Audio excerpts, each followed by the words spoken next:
This regular board meeting will be conducted pursuant to the provisions of the Governor's Executive Order N-2920, which suspends certain requirements of the Ralph M. Brown Act.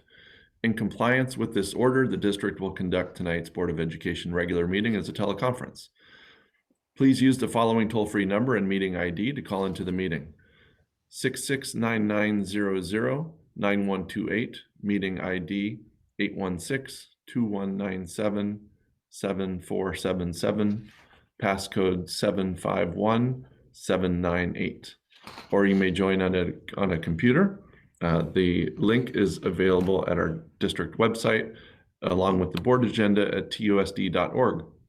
Public comments can be submitted prior to 3 p.m. on the day of the board meeting by completing the appropriate submission form at https://www.tusd.org/BOE/board-meetings under quick links.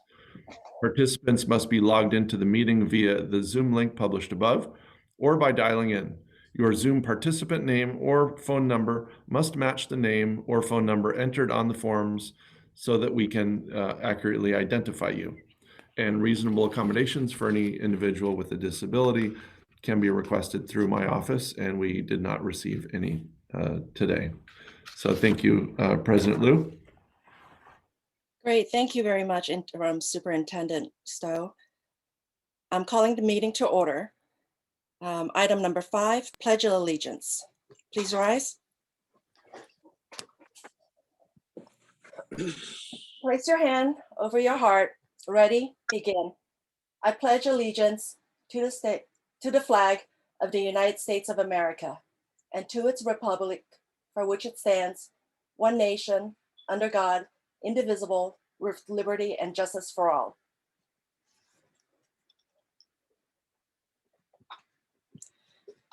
Item number 6, adoption of the agenda. Do we have a motion to approve the agenda for today? So moved. Second. Great, thank you. All in favor, raise your hand and say aye. Aye. Aye. Motion passes unanimously. Number 7, report of closed session activities. I have a brief report on public employee discipline, dismissal, and release.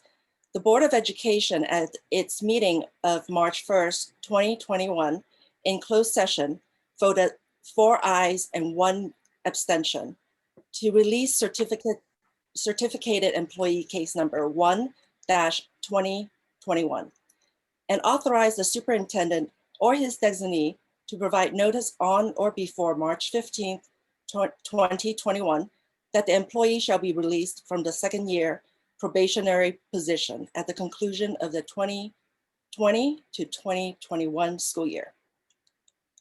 A second report is the Board of Education at its meeting of March 1st, 2021, in closed session, voted unanimously to release certificated employee case number 2-20/21 and authorize the superintendent or his designee to provide notice on or before March 15th, 2021, that the employee shall be released from the second-year probationary position at the conclusion of the 2020-2021 school year. Item number 8, staff presentation and information. 8.1, report by a wonderful student representative. Dr. Egan. Thank you, Mrs. Liu. Good evening, everyone. It's my pleasure to introduce Torrance High ASB President, Armin Baglioni, who will share with us some news at Torrance High School.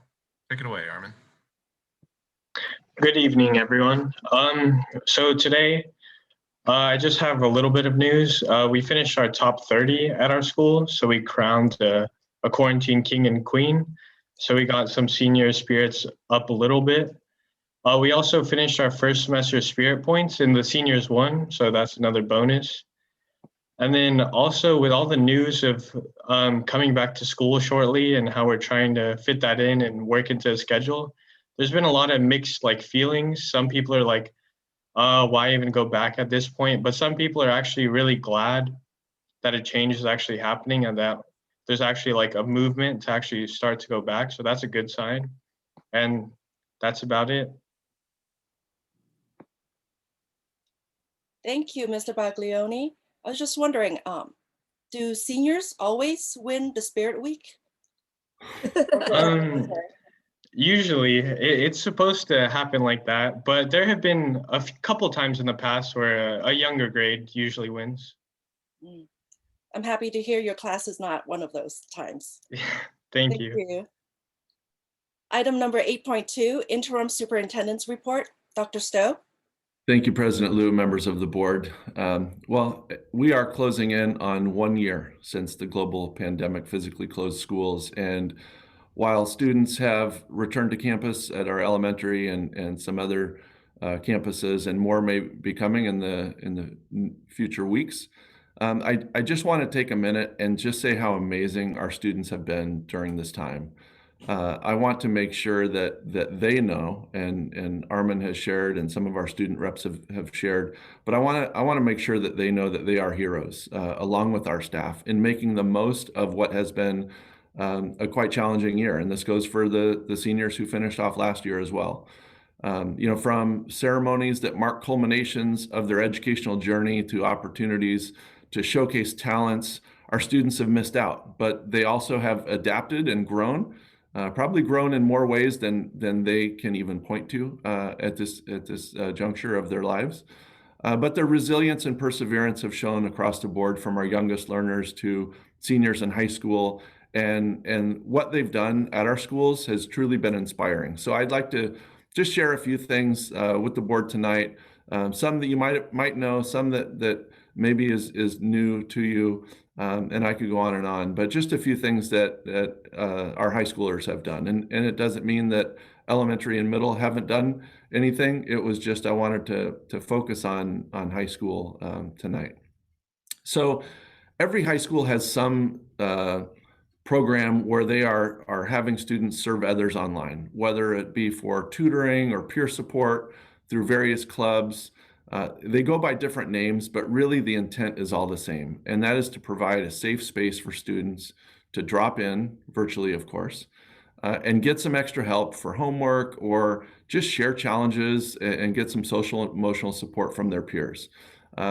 North High, for example, conducted a freshman orientation online for almost 450 freshmen in 28 separate Zoom meetings. South High School students led a 9th grade online mixer called Freshman Frenzy.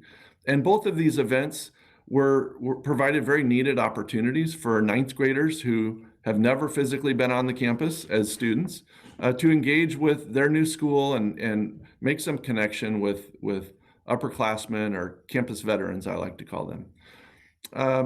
We also have students that have found new ways to continue the spirit, which Armin talked about tonight, whether it was homecoming or spirit weeks, centered around themes, or even coming together as a school to support canned food drives or toy drives. Our students have really risen to the occasion. Something that West High students did was they delivered cookies to the homes of new students to welcome them to their new school. And they've also hosted virtual winter and multicultural day assemblies that you could find on YouTube. South High School leadership students mailed handwritten Valentine cards to every student in the school. And Torrance High continued their tradition of the Hands Across Campus event to commemorate Martin Luther King Jr.'s work, and they connected their student body through various online platforms. They've also recruited teachers into the fun and engagement, as evidenced by North High School's competition, The Masked Teacher, which showcased teachers' musical and creative sides, and of course, Torrance High's Teacher Ugly Holiday Sweater Contest, or fashion show. I'm not sure who the winner was there. Maybe we can find out. So like I said, I can go on and on with examples, but really I wanted tonight to be about students and how proud I am and of we all should be of our students, and how much they care about each other and the community, and how they've really grown during the last year. Some other students that had an opportunity to participate in A tradition in TUSD is the academic decathlon, and each of our 4 high schools recently sent teams to participate, again, virtually, through the LA County Office of Education. And we had 2 schools finish in the top 10 in the county in Division 1. West was 6th and South was 8th. Both those teams will move on to the state championship competition, which will take place virtually March 11th through 13th. In Division 2, North High won, so they were first place in Division 2. Also received the recognition of one of the top 3 most improved scoring teams. And Torrance High School was 9th. And you know, these students put in so much work throughout the year. It really is impressive that in a year like this, they continue to excel. And we also had students from both West and North that scored in the top 15 overall individually, which is quite a feat given the competition at the county. A few student-related matters. We're wrapping up construction. Our elementary school playgrounds that were done with bond dollars, those will be completed in mid to late March. The final gym at Cali Mayor has been completed. We're very excited to eventually have students enter there and do a ribbon cutting ceremony if we're allowed. We had a major project at North High School. All the new gas lines were repaired, including trenching through some classrooms. So it actually worked out that we didn't have school in session in a few of those rooms. So the whole school has been repiped in the last 18 months. And the bipolar ionization installation. This is the mechanism that's going to kill viruses in the air. That has been that installation began today and will be completed May 14th, and will take care of 70% of the classrooms in the district. And that was approved by the board about a month ago. I'm excited to also let the board know that on Wednesday, we will have vaccinations take place for 300 of our staff members, about 10%. We hope to get an increased number of vaccines in the coming weeks for additional first and obviously second doses. We're working with the Torrance Fire Department, who is collaborating with us on that. But we are also encouraging our staff, because we don't control the supply of vaccines that we receive. We are encouraging our staff to utilize the available pods and pharmacies in the community to get their vaccines, and I know many people are. So that's all I've got for now. There's more coming in a presentation here shortly regarding reopening. Thank you, Mrs. Liu. Great, thank you for your report, Dr. Stowe. Item 8.3, distance learning update. Back to you, Dr. Stowe. All right, okay, so I'll introduce this. In the fall, the board had asked about how are we monitoring distance learning, what's going on, this is a good opportunity to bring back to the board. We've had some time here, almost 3 quarters, where we can really get an assessment of what's going on. And so Dr. Crumpy and her team in Ed Services, we have a number of teachers here tonight to be able to present and really share the tremendous amount of work that they have put in this year to develop a very robust online learning system for our students. And so at this point in time, I will let Dr. Crumpy take over. Thank you. Well, good evening. So I will throw away my paragraph that I wrote because I think Dr. Stowe just said it all. But we are presenting tonight, so thank you. You know, our distance learning update that really stars our teachers. And I'm going to introduce them in just a second tonight. They are our rock stars who are the star of the show. But along with our teachers and our support staff, they have really worked tirelessly to maximize student engagement, maximize those student interactions, ensure that the students are well and mentally sound, and minimizing our learning loss. And so with that, I would like to introduce the people that you will see on our starring in our show tonight. Danielle Yuey, a kindergarten first grade distance learning teacher at Carr Elementary School. Jill Frost, second grade teacher at Adams Elementary School in second grade. Brad Cheney, 8th grade ELA English Language Arts teacher at Jefferson Middle School. His colleague, Signe Sapien, 7th grade English Language Arts teacher, also at Jefferson, and Dawn Glavich, our Social Studies Department Chair and Acting Assistant Principal right now from Torrance High School. Our Mistress of Ceremonies this evening is Kara Heinrich, our awesome Director of Curriculum Instruction. And Kara, take it away. Thank you, Dr. Crumpy. Good evening, Board, Cabinet, Dr. Stowe, families, and guests. Tonight, I'll take us into the journey of distance learning from the start to student engagement, and then a look into student learning. As COVID numbers increased, little did we know that distance learning framework would need to quickly pivot into all students beginning the year virtually, rather than only the small subset of distant learning students we originally had planned for. So in this picture, you see our original planning of Zoomies and Roomies, blended and distance. So planning for distance learning began this May, actually. Level teams of teachers and administrators were brought together within level instructional committees to begin planning for the new year. Committees shared what worked during the spring school closure and what needed to be revamped or addressed moving forward. From spring through summer and continuing today, these committees met to problem solve and develop next steps within distance learning and in the reopening of school and grade levels. This slide represents the robust August PD plan of over 60 sessions focused on the instructional committee's analysis of what was needed to start the school year. From distance learning platforms, learning in the virtual environment, technology, and student engagement and wellness. We seem to do it all at the start of the year. Professional development offerings were not only just for teachers and classified staff. Additionally, they were developed for parents. From August through September, 24 parent PDs were offered. In addition to the parent PDs noted on the slide, both district and schools continue to offer education nights, workshops, and PDs as needed.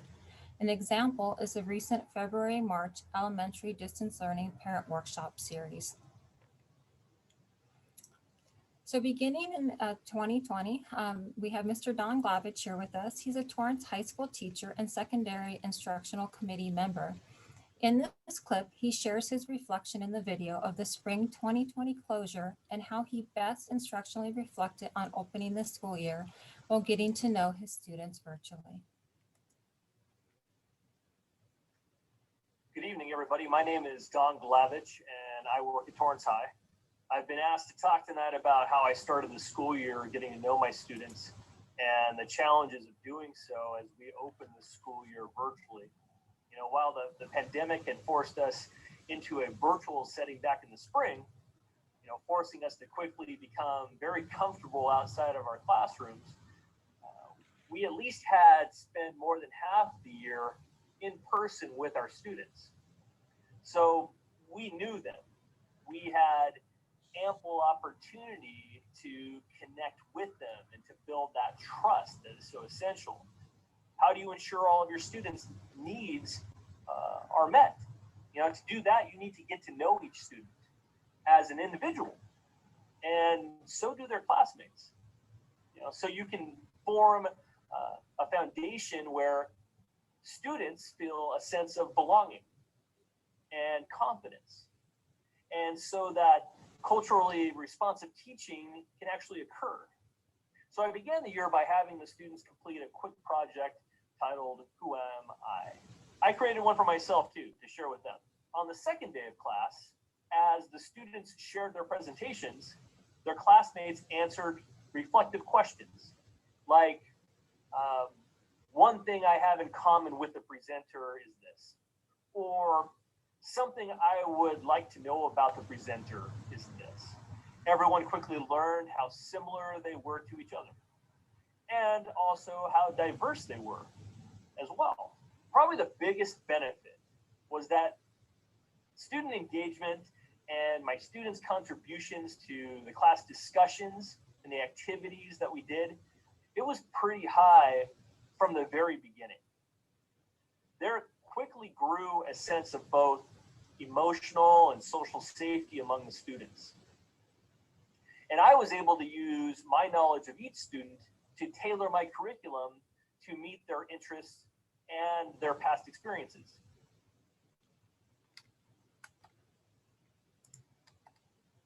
So as Mr. Glavik spoke about, it is vitally important to connect our students to school, both in the physical world, but most importantly, as we are virtual. One way to monitor and measure engagement is through attendance. Here we see an overall comparison of last year, semester 1, to this year's semester 1 attendance.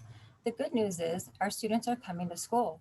Yes, 2021 isn't over yet, but thus far, the data is showing us positive results. In this slide is a look at attendance by level and present rate. Comparing last year's semester 1 to this year's semester 1, we see more positive results with a decrease in absences at all 3 levels and a positive increase of students being present at school. Newly implemented this year as a more laser-focused approach to funneling the measurement of attendance is a monitoring of what we call cues. Students are marked Q if they are virtually present in school but not engaged. This measure allows schools to both identify and monitor absent students and students not engaging in school to put interventions into place. An example of this is through school sites re-engagement committees who reach out to support and re-engage students who are 3 or more days absent or 3 or more days marked as Q, so 60% of the week, present but not engaging, so that they can have some support and re-engage back in school. Another important layer to student engagement and connectiveness is overall wellness. An example of how this is monitored and accomplished is through the elementary platform, which begins a personalized teacher welcome board as shown on this slide. The board may be customized, but includes several pieces such as a celebration section, social, emotional, and/or mindfulness activity, community activity, and goal setting. It is also purposeful to include a way to take attendance, which is fun for the students because they get to choose different names and different icons, but it's also a way of checking in with students via the virtual daily check-in. So the survey serves 2 purposes, attendance and checking in on wellness. On this slide, we'll take a look at an example of how kindergarten teacher Misui from CAR engages students virtually, connecting them to school and hooking them to learning.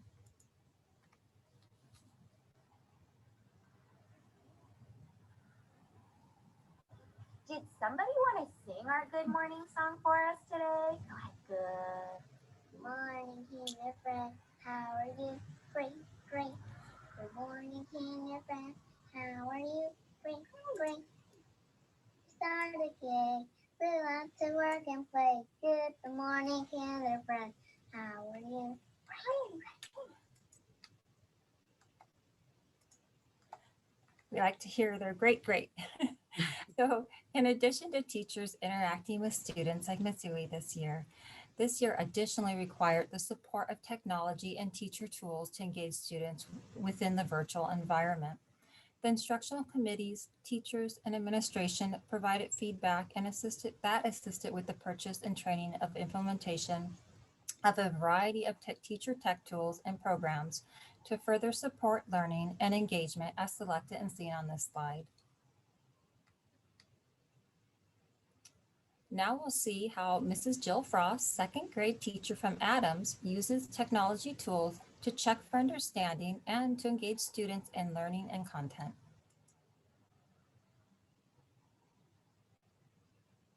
So when or where would you wear earmuffs? What do we use them for? You can type something in, you can search for a picture, but let me know what you think about earmuffs. When or where would we wear something like that? Do you know, Mason? You would wear them in California, but why would you wear them in California? Where would we be? What would be happening if we needed earmuffs? Exactly. I love these. You guys have the right idea for sure.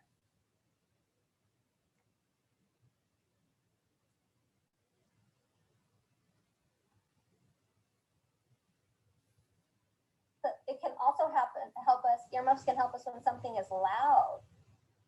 I agree. agree with that. I agree with all of you. So now we're going to take a really quick look at a video. So Behold, earmuffs. But where did they come from? Meet Chester Greenwood. a couple of words that we saw that we will see in the book. He went and got a patent. And I'm not sure you guys have ever heard that word before, but a patent is something that when you have a great idea or an invention, you go and you get a piece of paper that tells you that's all right. So now that we've learned a little bit about earmuffs, I want you to design a pair of earmuffs. So draw a picture of yourself with a pair of earmuffs that you would design.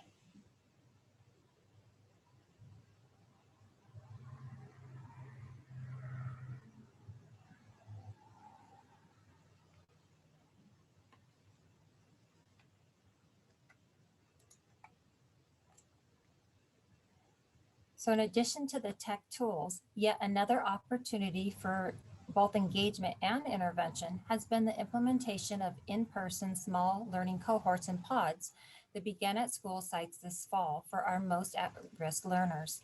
The next couple slides are examples of these cohorts at 3 different levels. This is an elementary example, which is from Hickory, with cohorts for English language learners and at-risk students receiving in-class adult guidance with their daily online routine and learning.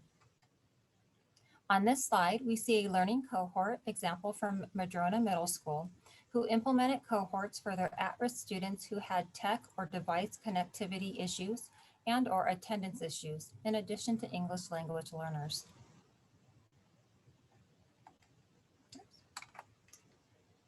The next 2 slides are from South High School, where special education, English language learner, and at-risk students receive additional support in small learning cohorts. In addition, we're sharing a look at the implementation of athletic conditioning on high school campuses.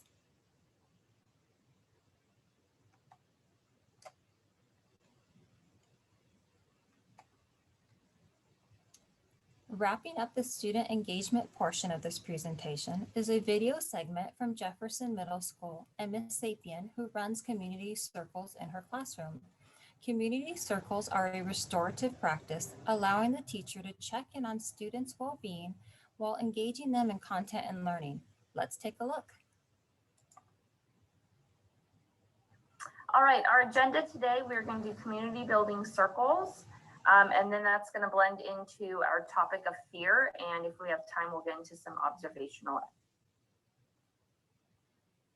Now, this is from Amanda Gorman. She was the poet that recited her poem at the inauguration. And this is the very end of her poem. So what does this quote mean?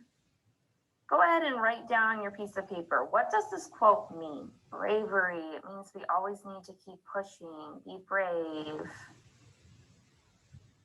Overcome your fear. I said overcome your fears because it said like stuff about being brave, and that's kind of what being brave is, being like out of your comfort zone. It's asking like, are you ready to, do something that you might get that has a higher chance of you getting hurt, or because you're brave and you want to explore, versus you want to do something that almost guarantees your safety.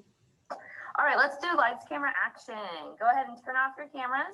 If you are afraid of an idea or a concept like heights, things like that, does anyone want to share what they're afraid of? All right, last one. Go ahead and turn your cameras off. Lights, camera, action if you have conquered a fear. If you have ever conquered a fear. Our community building today is helping us get prepared for our next EQ of Can Fear Control You? So we're talking about the topic of fear, and you can see that fear affects people in different ways, and that it is possible to overcome your fear. So awesome. All right, everyone, thank you so much. For teachers like Mrs. Sapien, monitor engagement and learning daily. Through the pandemic and distance learning, both the site and district level continue to measure student progress. There are multiple ways achievement is analyzed and measured, both summative and formative in nature. One initial means was through the 1st through 12th grade MAP testing, which provided detail on where our students were beginning the year. In this slide, we see MAP testing in language arts, specifically reading, 1st through 12th, yielding positive results as each grade level tested in TUSD scored above the national average. In this slide, we also see MAP testing results again, this time in mathematics 1st through 12th grade. Again, each TUSD grade level scored above the national average. Achievement reporting is yet another way student learning is analyzed and monitored. This slide shows the 2021 elementary AR report card with overall proficiency rates of 1, 2, 3 in grades TK through 5 in mathematics, and on the bottom in reading. 1 represents the limited progress, 2 represents progressing towards the standard, and a 3 consistently meets the standards. At this point in the year, we expect that most students are not yet achieving the standard mid-year. When we look at this slide, students progressing towards a standard are not a concern as they are making progress towards the standard. The students who are limited in standards are definitely a focus for school sites and tiered interventions. The same process is completed at the secondary level. Here we see a DF rate comparison from 1920 to 2021, both semester 1. Positive results are seen at the middle school level with DF rates decreasing this year. And at the high school level, the data is providing a good check-in point for schools that are already responding to the results. For example, high school are engaged in in-depth conversations already occurring around 9th grade data and next steps to take.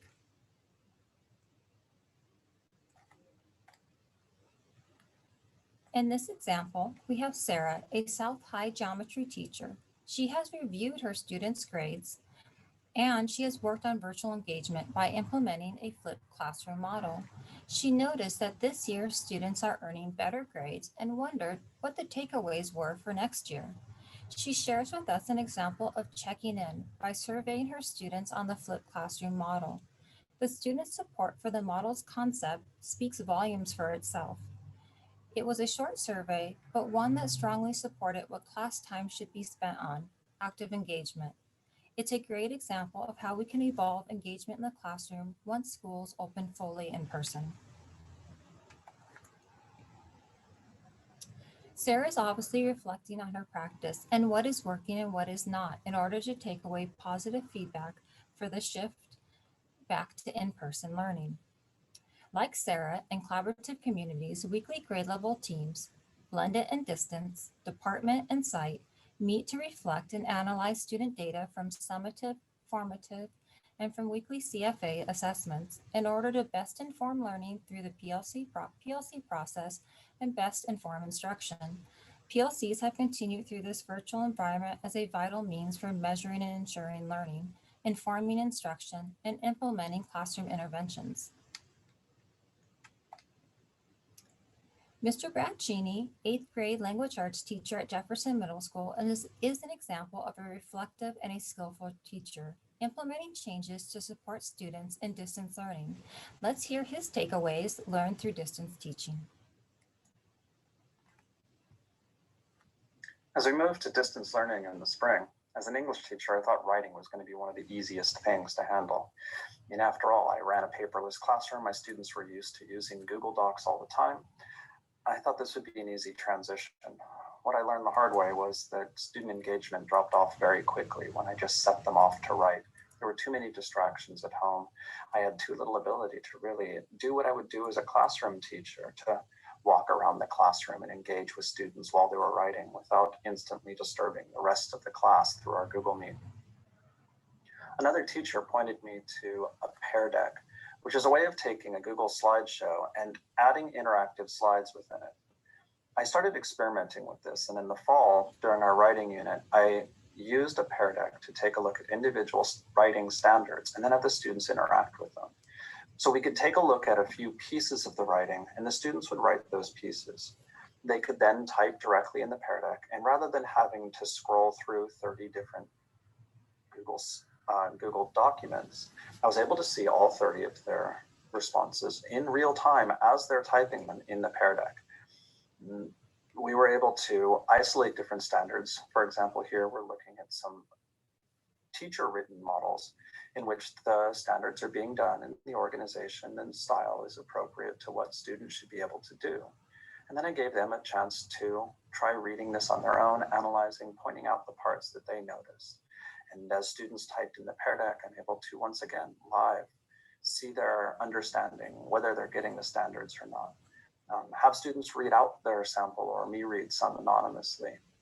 As we moved into our larger writing assignments, I found that breaking some of those larger writing assignments into small live writing pieces ended up helping student engagement, helping their focus, and helping me get a real sense of what was working and what wasn't. Brad made changes to his teaching and differentiated based on the needs he encountered and observed. The instructional committees did the same thing with interventions. Since the beginning of distance learning this year, tiered interventions have been in place and built into each level's daily schedule. Highlighted on this slide, you'll see a few that were purposeful in design and in implementation to support our students. Schools continue to regularly assess site learning strengths and unfinished learning needs through data and building in LCAP goals and actions to implement interventions such as cohorts on campus to support learning. For example, this past week of February 22nd, principals once again attended a 15-minute data meeting with Dr. Crumpy and team to present current interventions response and to share progress from previous meetings. So in conclusion, the pandemic has certainly come with difficulty that we've all felt, but it has also offered meaningful learning should we listen for all, providing leverage for robust and in-depth professional learning, from new teacher tech tools, platforms and programs, innovative strategies and interventions, to re-examining teaching and learning. Much has been acquired. Next steps will need to be reviewed in terms of strengths and then address continued unfinished learning as part of our LCAP planning and process. Current steps to implement may include, and are not limited to, utilizing data for action steps, focused tiered intervention supports, summer sessions, and credit recovery, to name a few. At this time, I'd like to thank you for your attention through this presentation, and I'd like to say with my little friend,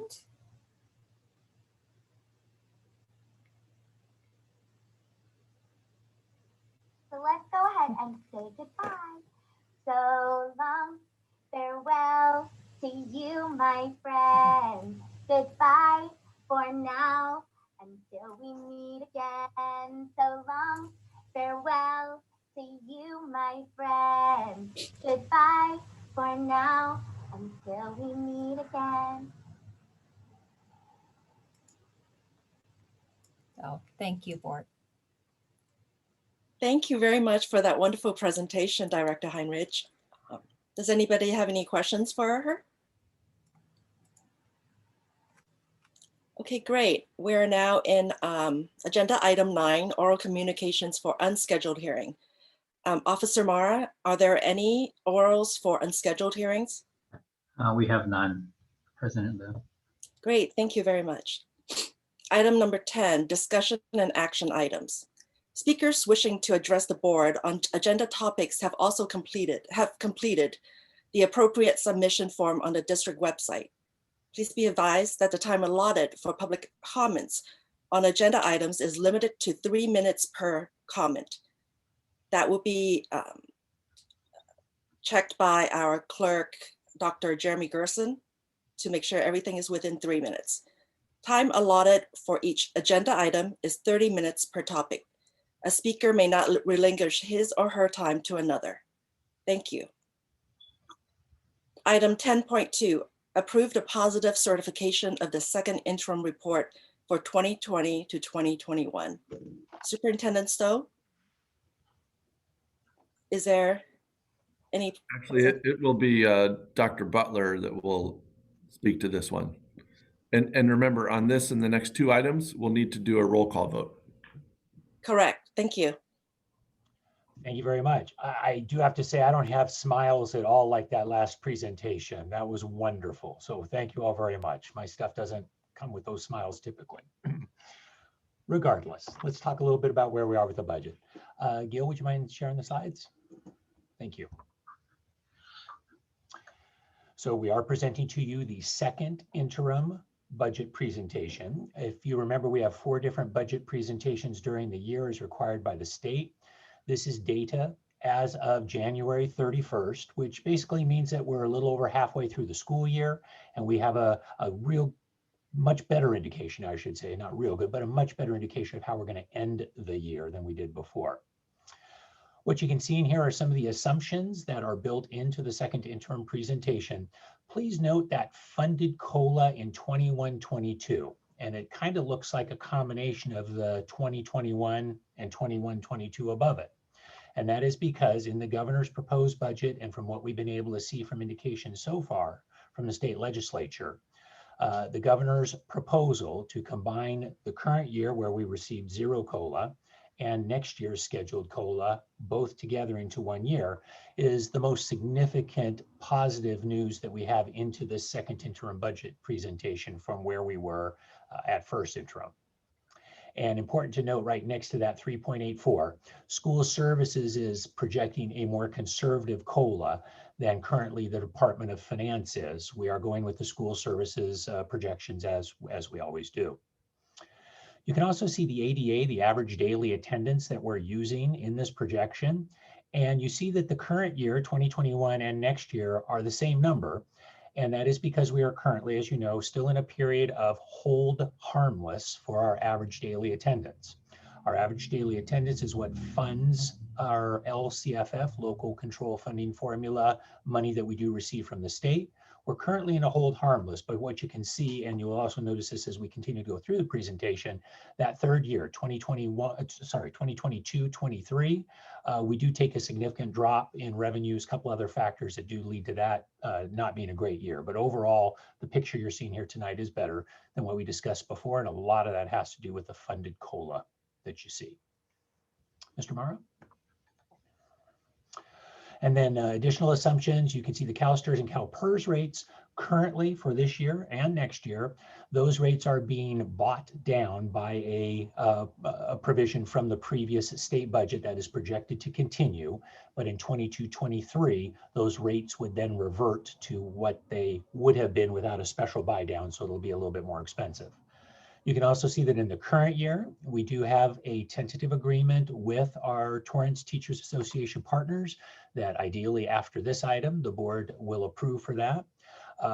That has been built into these budget projections as we are expecting that to go forward in tonight's meeting. We also do have a tentative agreement with CSEA 19 that has been ratified by their membership, so that's great too. Not built in here yet because we got it a little bit too late for that, but you'll see that at the next board meeting. We have scheduled negotiations with CSEA 845 later this week to hopefully finalize with them as well. SEIU 99, we do not currently have negotiations scheduled. Next slide, please. Thank you. So again, major change is the COLA. Having a funded COLA of 3.84% does make a big difference to us in our budget. And then on the negative side, in terms at least of the budget perspective, but not negative from working with our labor partners, we also have the settlement cost for TTA built into this as well. Thank you. Next, please. Thanks. So this now turns our multi-year projection, and this is for the unrestricted general fund that is net of what we do as a contribution over to our restricted general fund.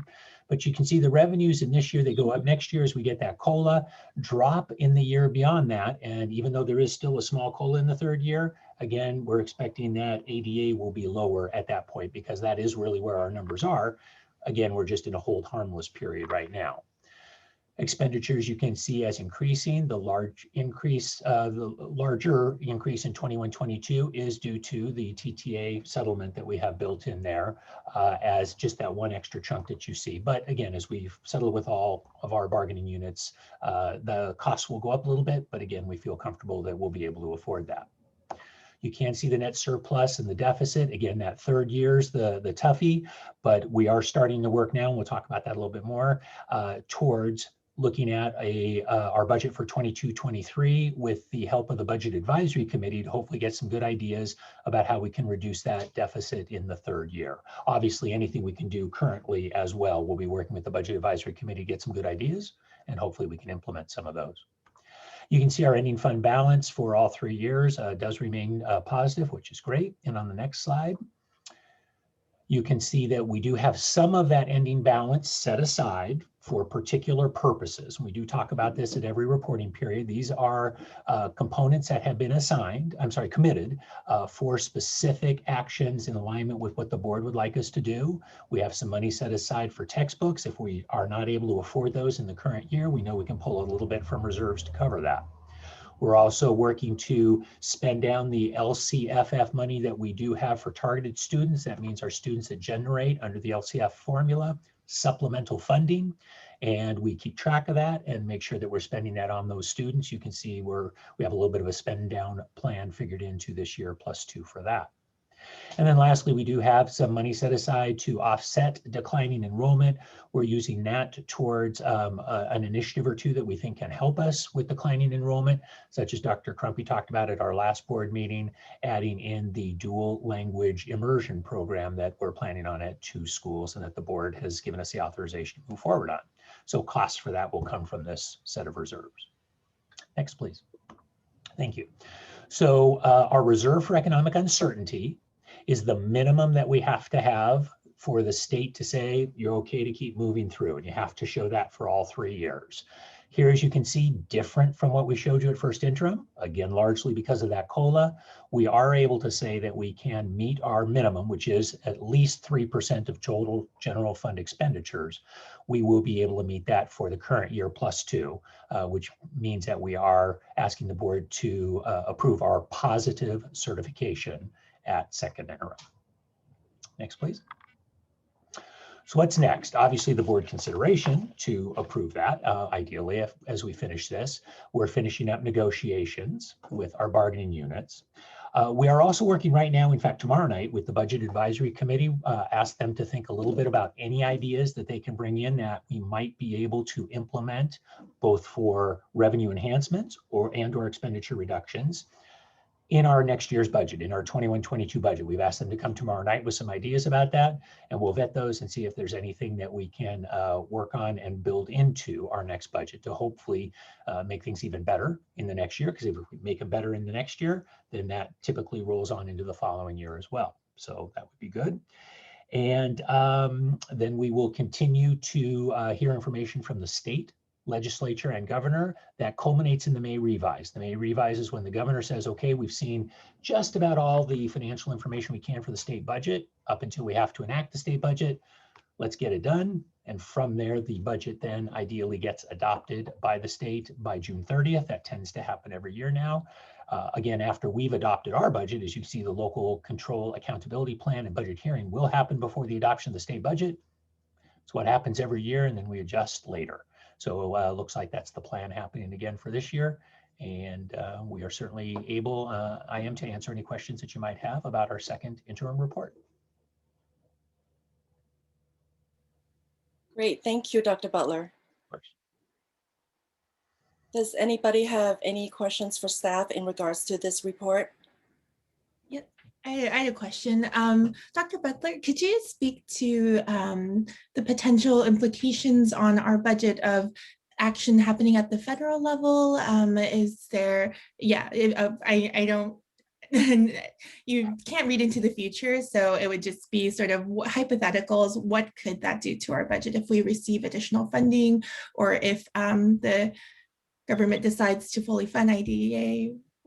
Great questions, thank you. So as you know, we have had one-time funding given to us in the current year, both from state and federal sources, to help us with the costs involved with reopening schools during COVID-19.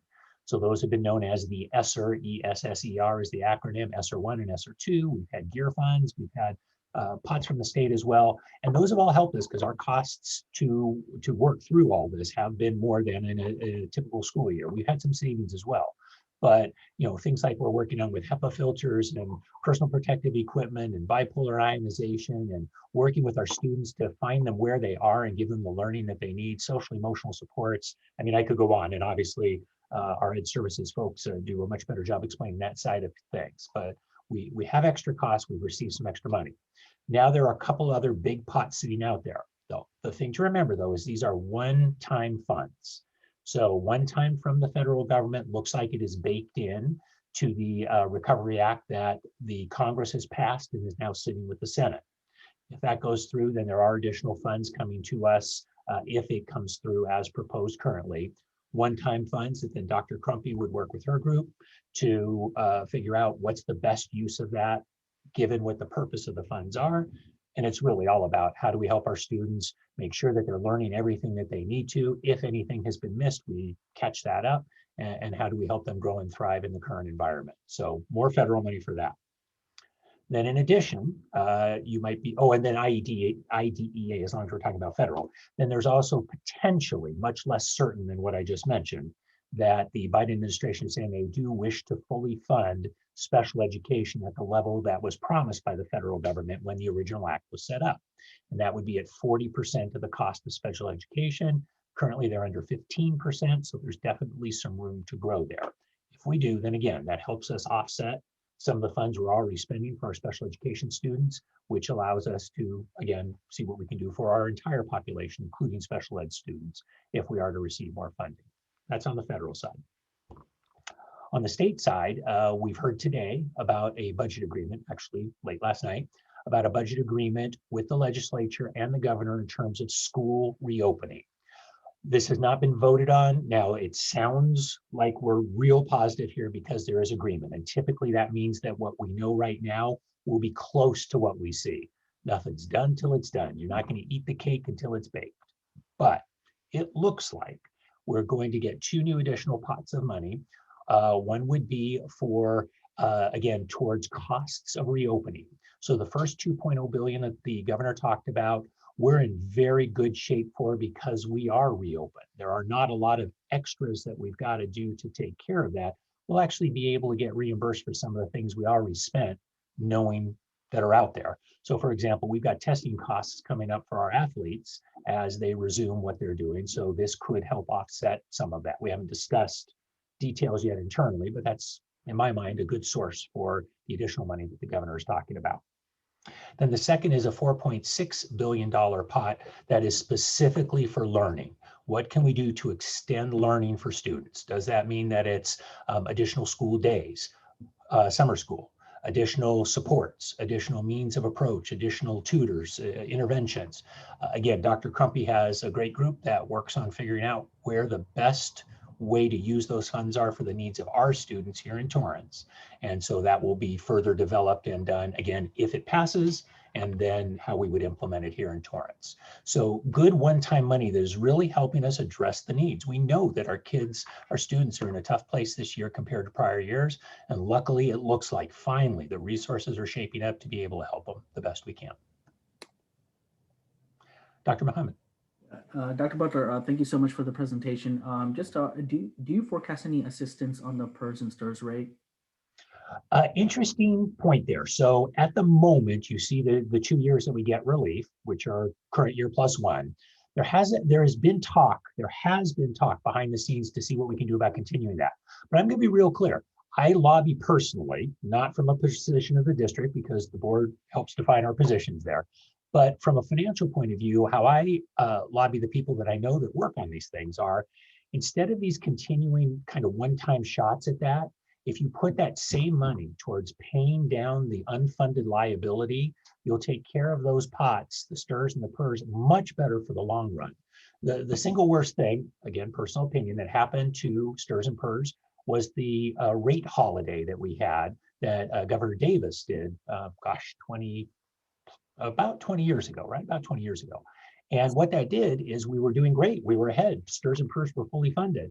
And the decision was made, well, then let's take a few years off. Well, that doesn't take into account the ups and downs, the cycles of the investment market, and timed poorly, big hit, and hard to recover.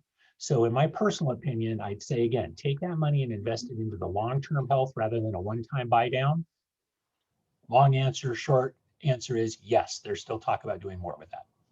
Thank you so much. And my just another comment is since you do frequent flyer and come back and present to us about 4 times or so in a year, maybe you could come up with a little creative video at the end of your slide, just like the one we saw about goodbye and see you soon or something. So just a thought. Well, thank you for that thought. I'll see if I can find dancing dollar bills anywhere. Maybe I can do that. I second Dr. Mohammed. I think Dr. Butler should start singing goodbye or hello No, in no, the no. beginning and end of the video. If I sing, we will lose all of our participants here, and that would not be good. Great. Any other questions from my fellow board members? If not, I can use a motion to approve the positive certification of the second interim report for 2020 to 2021. I will make that motion. Second. Great. Roll call, please. Okay, Dr. Mohammed, Yes. Ms. Park, Aye. Dr. Gerson, Aye. Mr. Hahn, Enthusiastically, aye. and Mrs. Liu. Aye. All right, 5-0. Thank you. Motion passes unanimously. Thank you. Item number 10.3, approval of the Torrance Unified School District and Torrance Teachers Association Collective Bargaining Agreement and the public disclosure of said agreement. Do my fellow board members have any questions for staff? If not, I can. We do have one speaker on this topic. Oh, great. Thank you, Dr. Stowe. We have Julie Schenkel. Go ahead, Julie. Good evening, President Liu, members of the board and cabinet. I'm Julie Schenkel, the bargaining chair for Torrance Teachers Association. I come forward tonight in appreciation of a successful bargaining cycle. We should always celebrate our successes, no matter how large or how small. And I'd like to thank the members of both teams for their good faith efforts in working in an interest-based way to resolve issues brought forward in this process. We look forward to continued good faith, interest-based approaches as we move forward, because when stakeholders are included in problem-solving processes, we all have ownership in the success of our students and district. Thank you very much. Thank you, Ms. Schenkel. Does anybody want to make a motion to open discussion or make a motion to approve this item? Dr. Gerson? Okay, I guess I have to make a motion to discuss, or can I make a motion to approve and then make my comment? I move to If you want approve to make it. a comment, then we can open discussion. I wanted to just reflect on how far the district has come in less than 3 years. You know, it wasn't that long ago that contracts were being imposed, calendars were being imposed, hard feelings were being created amongst our staff and our unions. And, you know, even on the other side of things where a property, a beloved property was being put up, being marked as excess property. And there was a lot of mistrust of the board. And now there are 5 new members of the board, and there is a new superintendent. So an entirely new management team is running the district. And I think that this contract is very symbolic of how much things have changed over the last couple of years. And I want to thank, you know, the Torrance Teachers Association for all of their work, not just on the contract, but also on the task force and helping us reopen schools when so many other districts could not. And so I hope that today is very symbolic of that new relationship, that everyone is working collaboratively, everyone is working cooperatively, and that we're all moving in the same positive direction for everyone, especially our students. So thank you. I'm very happy to make a motion to approve this contract. And 2 years of calendar. Second. Great. Roll call, please. Dr. Mohammed, Yes. Ms. Park, Aye. Dr. Gerson, Aye. Mr. Hahn, Aye. And Mrs. Liu. Aye. Okay. Motion passes unanimously, 5-0. Item number 10.4, approval of proposed board policies and board bylaws update from December 2020 revisions, and this is the first reading. Are there any oral communications on this item, Dr. Stowe? No, there are not. Just want to make sure. Thank you. And any of the board members can make a motion to discuss, make a comment, or to approve if there's no such concerns, and waive the second reading also.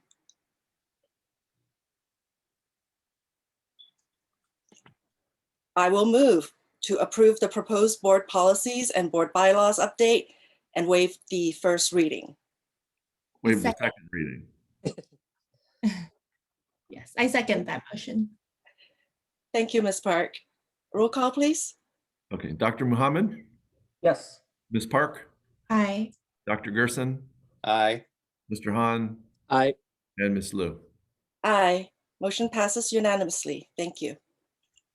Item 10.5, reopening of high school athletics and secondary schools. Is there a presentation, Dr. Stowe? Yes, and Mr. Mara will pull it up. We've got a presentation, then we have 6 speakers following our presentation on this.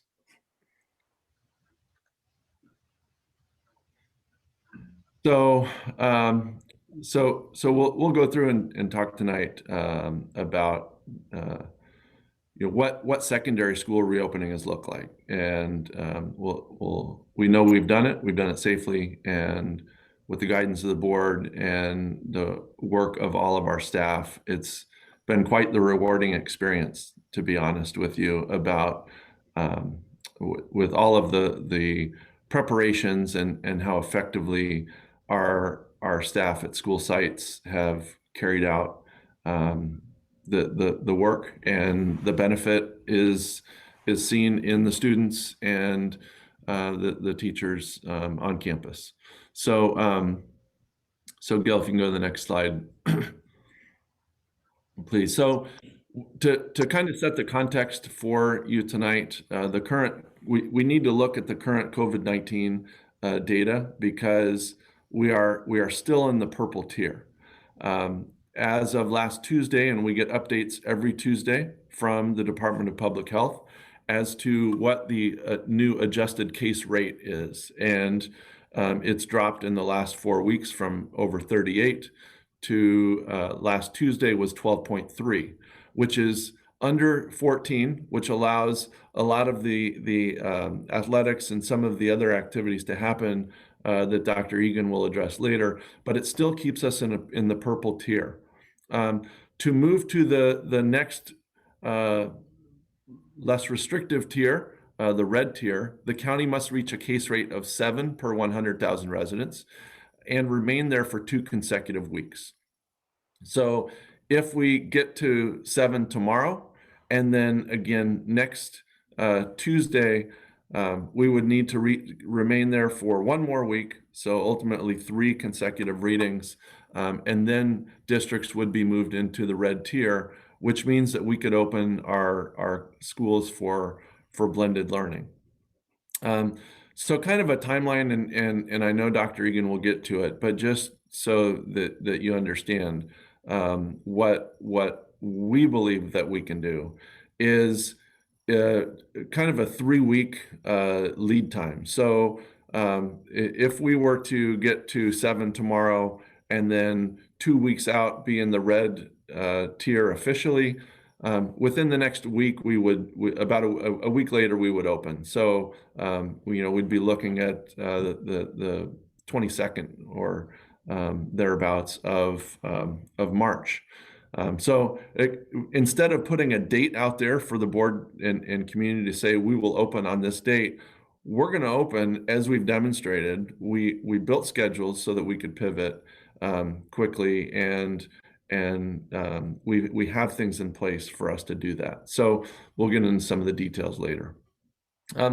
Also, just want to let the board know that on Friday, I was asked to serve on a county-wide committee of 20 superintendents that will make recommendations for the reopening of middle and high schools to the LA County Office of Education.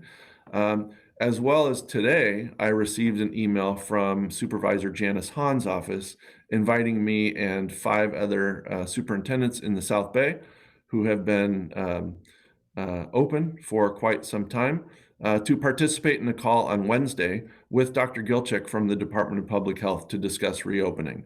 The South Bay districts, we've had a lot of conversation about this, and we're moving in the same direction. And Supervisor Hahn wanted to make sure that we had some input and that we were as prepared as possible for when we reach that next threshold, because we believe that new guidelines are going to be coming out soon, and we want to make sure that the big question that we have that needs to be addressed is whether or not in the red tier will students be allowed to switch classes. So, for example, first, third, fifth, our current block schedule. Can that occur and students go to those various classes when our secondary schools are allowed to return? So really important that we work closely with the Department of Public Health and the supervisor's office to ensure that that the language for the next set of health orders allows for what we are all planning to do with regard to our schedules for secondary. So Gil, go to the next slide, thanks. We don't need to rehash this. We brought back our TKK 1, 2, and excited that on Thursday, our third, fourth, and fifth grade students will be back in classrooms in the blended learning model. In addition to that, we're looking for other ways to bring back students and keep students on campus longer. Again, they need to be in one cohort now, and we're hoping that when we get into the red tier, we can allow particularly some of our students who need additional assistance to remain on campus longer. It was mentioned earlier, but I again want to recognize and thank all of our employees for making students a priority. The Torrance Teachers Association, our 3 classified labor partners, have all worked with us to ensure that safety is number 1, but student needs are very closely, behind that, and it really has taken a lot of work, and this teamwork really speaks volumes about the relationships that we have and how much we care about providing these opportunities for our students. So at this point in time, I'm going to turn it over to Dr. Egan, Senior Director of Secondary Schools, who will share about what 6th grade reopening may look like in the purple tier and what secondary schools would look like in the red tier that we believe is reachable in the coming weeks. Dr. Egan. Thank you, Dr. Stowe. Good evening again, Ms. Liu, members of the board. As Dr. Stowe mentioned, I'll be covering some ground here with really essentially 3 kind of large opportunities that we have in front of us to potentially bring students back at the middle and high school level. So as you may know, the current Department of Public Health guidance allows for our 6th grade students to return in small cohorts, while LA County is in the purple tier. With the current schedules that our students and middle school teachers have, this cohort model is really limiting, and has really challenged the way in which we're able to present options for what this might look like, because our students, as you know, are traditionally used to switching teachers each period, as Dr. Stowe alluded to earlier. Still, last Wednesday, we gathered 6th grade teachers, 1 from each of our middle schools, along with Torrance Teachers Association representatives and some principals from the middle school level, and to have this conversation and do some collaborating around the particular limitations, as well as our current successes, and then also what students really have demonstrated they need, and how our current virtual setting is not ideal for them. We also plan to meet again with that same group tomorrow. As a committee, we reviewed the guidance for small cohorts. and again, looked at options. And out there in other communities locally, we have other districts kind of doing the same thing. And so we talked about some options presented in our South Bay area, in particular, one local district that's looking at the humanities classes and having students come back to campus and they remain with the same teacher for their core classes of English and social studies or math and science. Another district that we've spoken to has also talked about being on a similar block schedule as us on alternating days and just having students return for one class period on those days, either first or second period. In addition, we brainstormed ideas that our own teachers came up with, including one possibility that was mentioned about having students return in cohorts, but not meeting until the afternoon for purposes of academic support, enrichment opportunities, and social emotional supports specific to how they're grouped to capture some of those needs in which were shared in an earlier part of our meeting about the circumstances being less than ideal. In addition, we do plan to have follow-up communication with our classified staff and our parents. At this point, currently in the process, I would represent that teacher representatives have suggested that it may be a little bit too disruptive to bring students back and completely change our schedules. Rather, they believe that we've found success in 3/4 of our school year virtually, academically in many ways for many of our students, and to change that for a temporary period under these conditions would pose some real significant challenges. So more to come on that. Next slides, please, Gil. So sort of the next big opportunity really is also inclusive of 6th grade, and it includes 6th through 12, so all middle and high school students. And in advance of the Los Angeles County reaching the red tiers, Dr. Stowe mentioned, we'd like the board to be aware of our work in preparing for reopening for 6th through 12th grade. This journey has been led primarily by a collaborative group that we are identifying as our secondary instructional committee. It's made up of teachers that represent every middle school and high school, site administrators, association representatives on the teacher side, as well as even parents. And this particular group they've met on a weekly basis since I believe actually prior to Memorial Day, so quite some time. They did pause in December and January when the case rates spiked significantly. However, we did reconvene just last week. And during that time, the committee reviewed the current Department of Public Health guidance and discussed our previous plans for bell schedules and blended learning instruction for A and B student groups. The committee is also looking at options for instruction as either asynchronous on the days in which students are home in conjunction with the students who are at school, as well as ways in which they might be able to work with students who are at home in some kind of a virtual live manner using the technology tools while they have other students in front of them in class.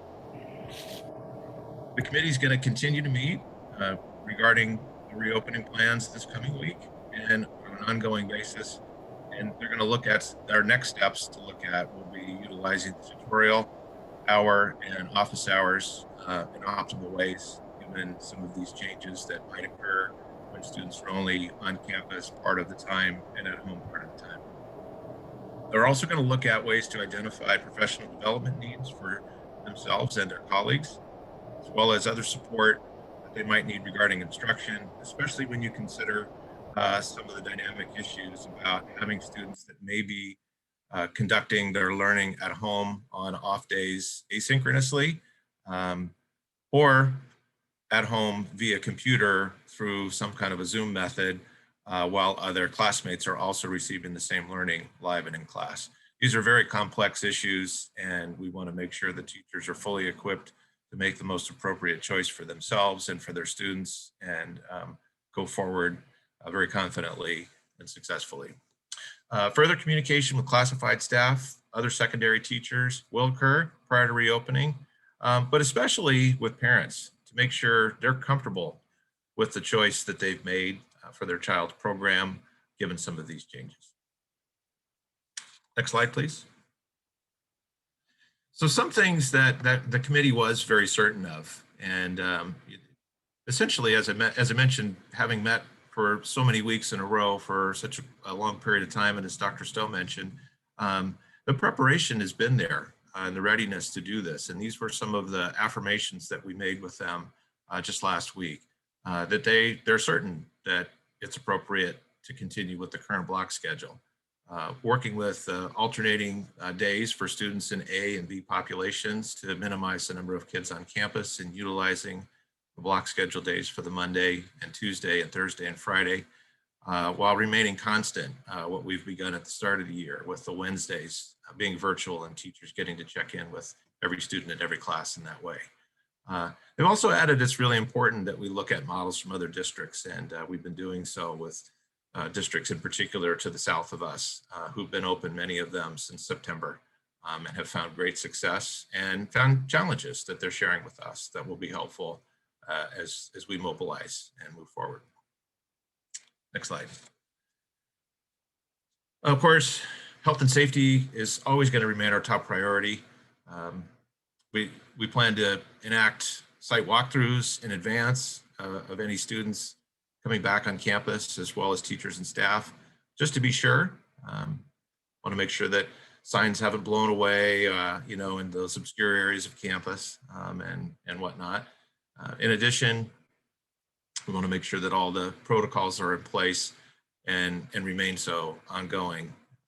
In addition, we're going to work in advance with reopening with all the other appropriate departments to make sure that those services are all ready to go and in place, and are going to minimize any potential avenue for any struggle with our success.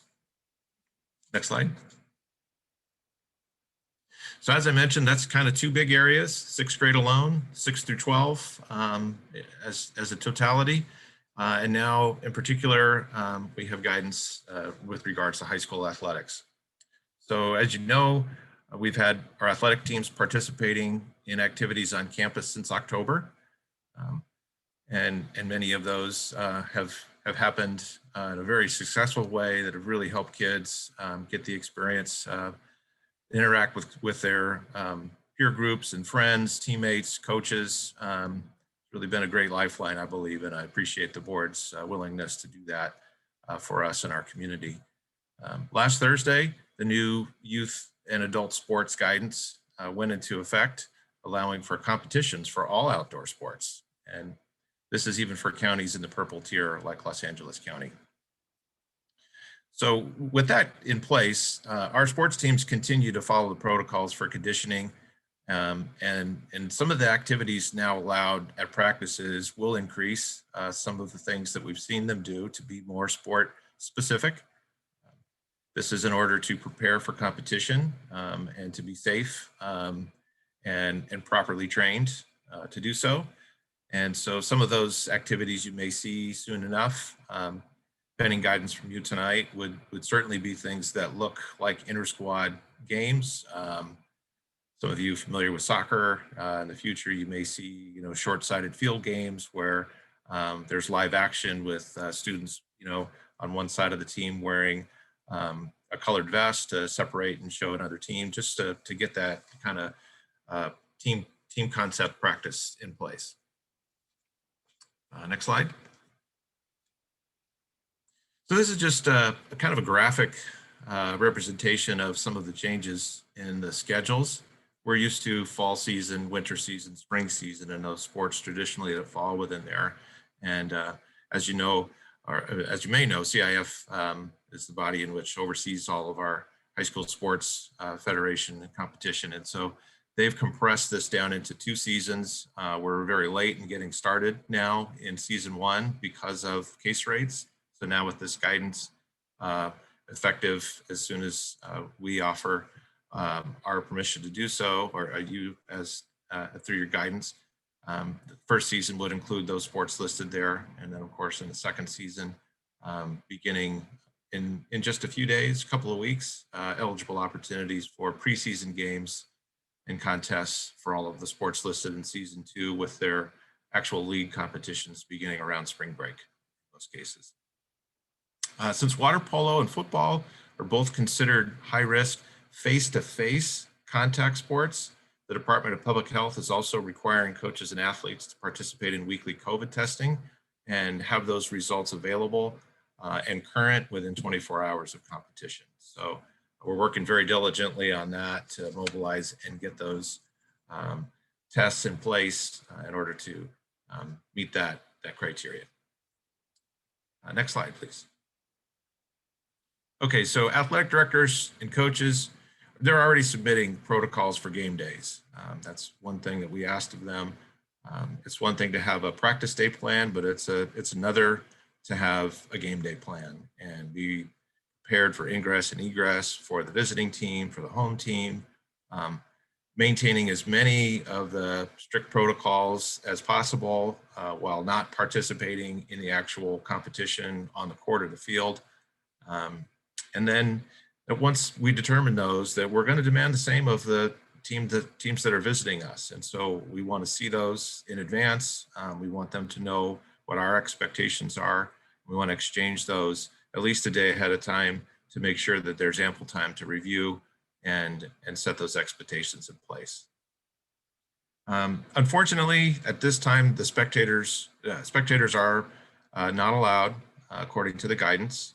We know many families are very eager to see and celebrate their children out there, and we hope that as things change, and they do seem to change rapidly, that we'll be able to make a different recommendation soon when it comes to that.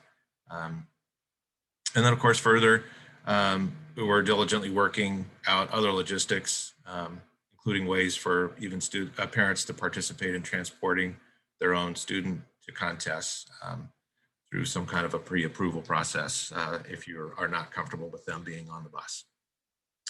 Next slide, please. So I just thought I'd share some specific information with regards to football due to the nature of the requirements. So the first contest at this point that we would be eligible for, according to our Pioneer League schedule, would take place on Friday, March 19th, and all 4 Torrance high schools would have a contest that evening. And then for the next 4 successive Fridays after. So it would essentially be a 5-game season, all playing Pioneer League teams. CIF does require 14 days of practice in advance. We've already started a few of those days because it's conditioning oriented, which is exactly what we've been doing all this time. To change gears on that, though, we did have students on the football team put helmets on and participate in the same activities. So it didn't change. We didn't step out in front and go too fast with new activities. We're still waiting on your guidance on that. However, we feel as if that was an appropriate measure to get them used to that new piece of equipment that many of them have never worn before or haven't worn in nearly a year. And then followed that will be equipment being issued and full-scale football practices within the CIF bylaw guidance that allows for a certain number of days of full contact, some days off contact over the course of those remaining 11 days, preparing them for their first game. And then of course, weekly COVID testing and the potential for a frost-off season of a very short variety that would just include 3 games with frost-off schools in Torrance Unified competing against one another for the final 3 weeks in which the varsity competition was scheduled for those 5. So essentially weeks 3, 4, and 5 they would play. We think this is important, even if it's not as many kids as normally would be out there, to really maintain the continuity of these programs that may be drastically affected with such a long layoff in between of competitions. Next slide, please. Finally, for me, we've received several requests from a variety of groups, some mentioned here, who are very eager to gain access to these same kinds of in-person and outdoor cohort opportunities like we've done with athletics. Although the Department of Public Health guidance does not currently allow for these groups, we've lobbied with the Los Angeles County Department of Public Health. In fact, Dr. Stowe personally, I think it's important that people know this, has spoken to the Assistant Director of Los Angeles County Department of Public Health, and received very encouraging feedback from him and his team's willingness to advocate for these kinds of things that our groups desperately need and want, and seemed to indicate that there would be hope on the horizon that some of the guidance and writing would change that would give us a specific direction for these particular groups, and hopefully more to come very soon in that effort to bring them back to. With that, I'm going to turn it over to Dr. Stowe to conclude. All right, thank you, Dr. Egan. So board, I guess we're asking 4 things tonight. One is, to allow us to continue to work with 6th grade teachers and look at activities that we can bring students back on campus without disrupting their regular virtual school day, the 6-period school day that we've been operating in block schedule. The second thing is to, when we can, as described on the timeline earlier, to be able to reopen 6 through 12 when we reach the red tier. Again, that would be about 3 weeks after the initial case rate of 7 per 100,000, assuming that it remains that low or lower in the subsequent weeks. Third is to allow for us to continue or to reopen the athletic competition schedule that Dr. Egan described, and all the related training activities that would take place within the allowable guidance. And finally, it pains us, quite honestly, and I know it pains all of you, the fact that we can't allow, per the guidelines, some of these other programs to be on campus. And again, I spoke with Dr. Gilchick Friday, that we have asked the question, as other districts have also asked the same question in our weekly calls multiple times. I will advocate that for this in any change in language in my meeting with the DPH on Wednesday, and on the committee that I'll serve on at the county. But ultimately, it's the state. There are no guidelines at the state level that allow this to happen, and the county cannot be less restrictive than the state. And so that's why some of these programs continue to need to operate in a virtual manner. So that concludes our presentation. President Liu, I know we do have 6 speakers on this topic as well. Great. Thank you for the presentation, Dr. Egan. Chief Officer Mara, would you like to let the oral communicators for this agenda item in, please? Yes, I will. The first person we have is, let's make sure she is here, Riley Coleman. Go ahead, Riley.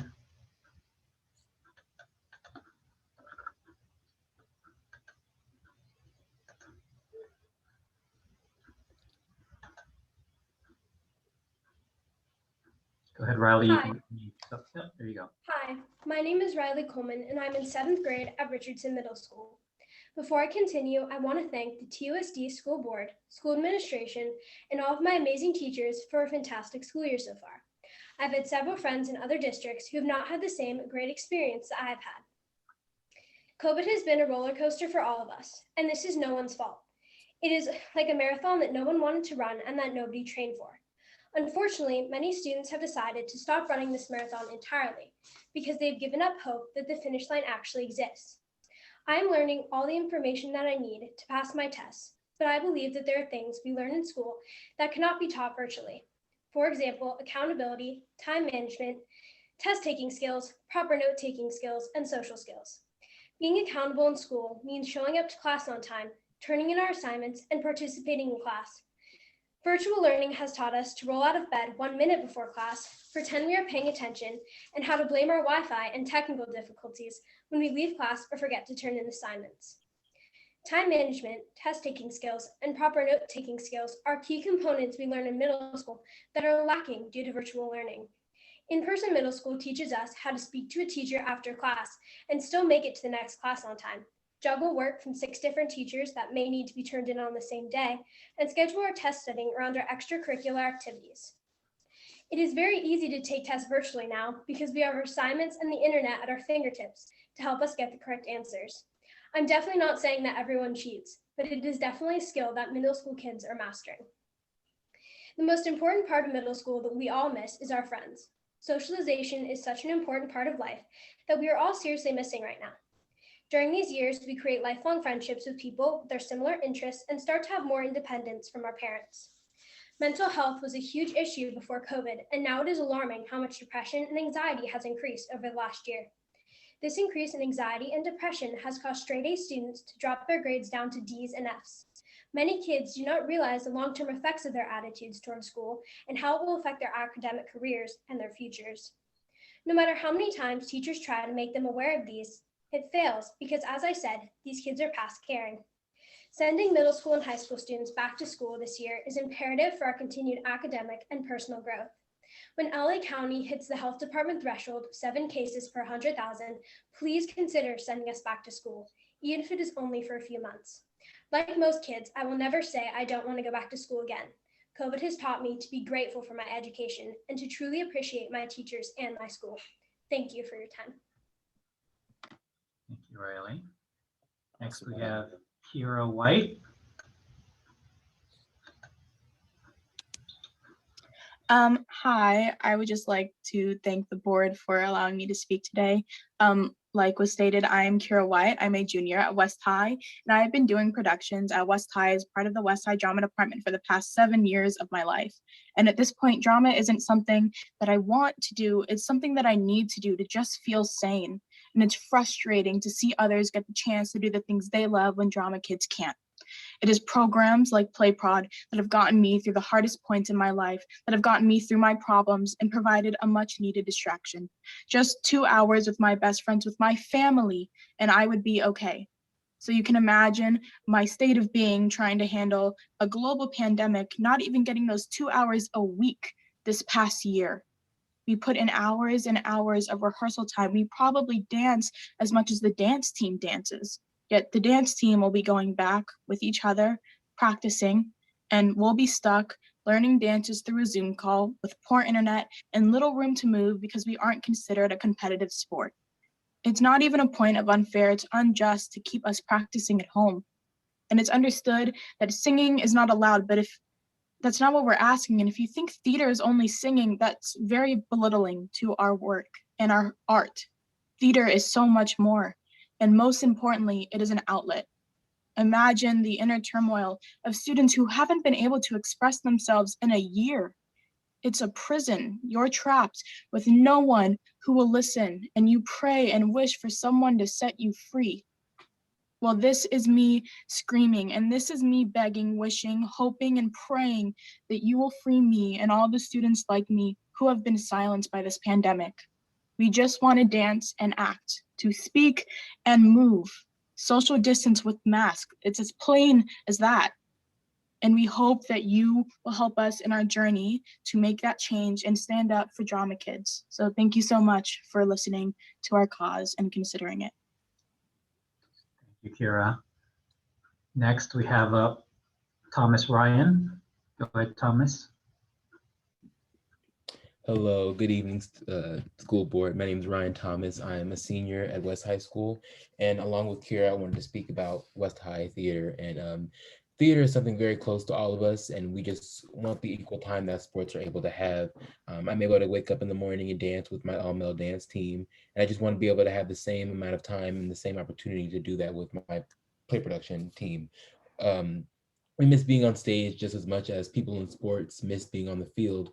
We miss the feeling of being on stage just as much as the basketball players miss that feeling of being on the court and shooting a basketball. Students student mixing is already happening at West, so the same thing can happen with us just acting and dancing 6 feet apart wearing a mask. And acting is my passion. Acting, dancing, and singing is my passion. And a lot of us has found our passion for acting, dancing, and singing through play production and in this class. And we want to be able to share that passion with our friends and castmates, whether it's live, recorded on the stage, wherever it has to be. We just want to be able to perform again and do what we love to do, which is performing. Thank you. Thank you, Ryan. Next, we have Sayuri Waybright. Go ahead, Sayuri. Hi, my name is Saidi Waybright, and I am a senior at West High School. I believe that the theater department should be able to return to campus. Last year, our spring production was 2 weeks away from opening night when the COVID-19 lockdown was announced. We thought that we would be unable to put up our show after spring break, but that has never happened. Last year, seniors were unable to perform their last production of their high school career and did not have a prom and countless other end of the year activities.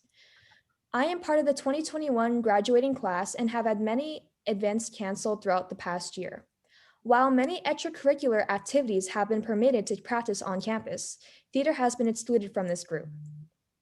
Even sports that involve physical contact, such as football and wrestling, have been allowed to continue practices. For the past year, all of our rehearsals have been on Zoom.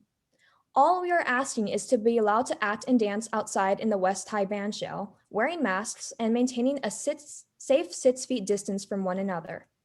We want to be able to go back to school to rehearse and perform. Our masks will be on the entire time, and the show will be available for streaming on social media. We compete and dance, even though we are not listed in this category of sports. We want the opportunity to have equal time with our peers, just like everyone else. We seniors would like the opportunity to have one last high school experience before we go on our different paths. Thank you for your consideration. Thank you, Sayuri. Next, I have Ethan Verderber. Hi, my name is Ethan Verderber, and I would like to recognize that Dr. Egan and Dr. Stowe's words are very, very warm to our hearts as theater students. I would like to thank President Liu and the Cabinet for allowing students the time to speak during tonight's board meeting. We are all well aware of the difficult decisions you all face in these hard times, and that you have made space for us this evening does not go unappreciated. I also want to thank you for your efforts that have put the student athletes back with their teams. The sudden loss of time students are able to spend in extracurricular activities has been incredibly hard on all of us. Seeing their posts on social media, socially distanced, wearing masks, all while doing what they love, has put a smile on my face. As long as we, as a community, continue to put health and safety in the front of our minds, I believe that students deserve to use the skills they've trained for over these past few years. And though I may smile as I see my classmates competing, it only stings more to be reminded that theater students can't participate in what they love as well. Acting over Zoom has been an immense challenge with such little payoff. Singing and dancing over digital mediums is only more frustrating, and trying to improve in any of these regards has been an uphill battle.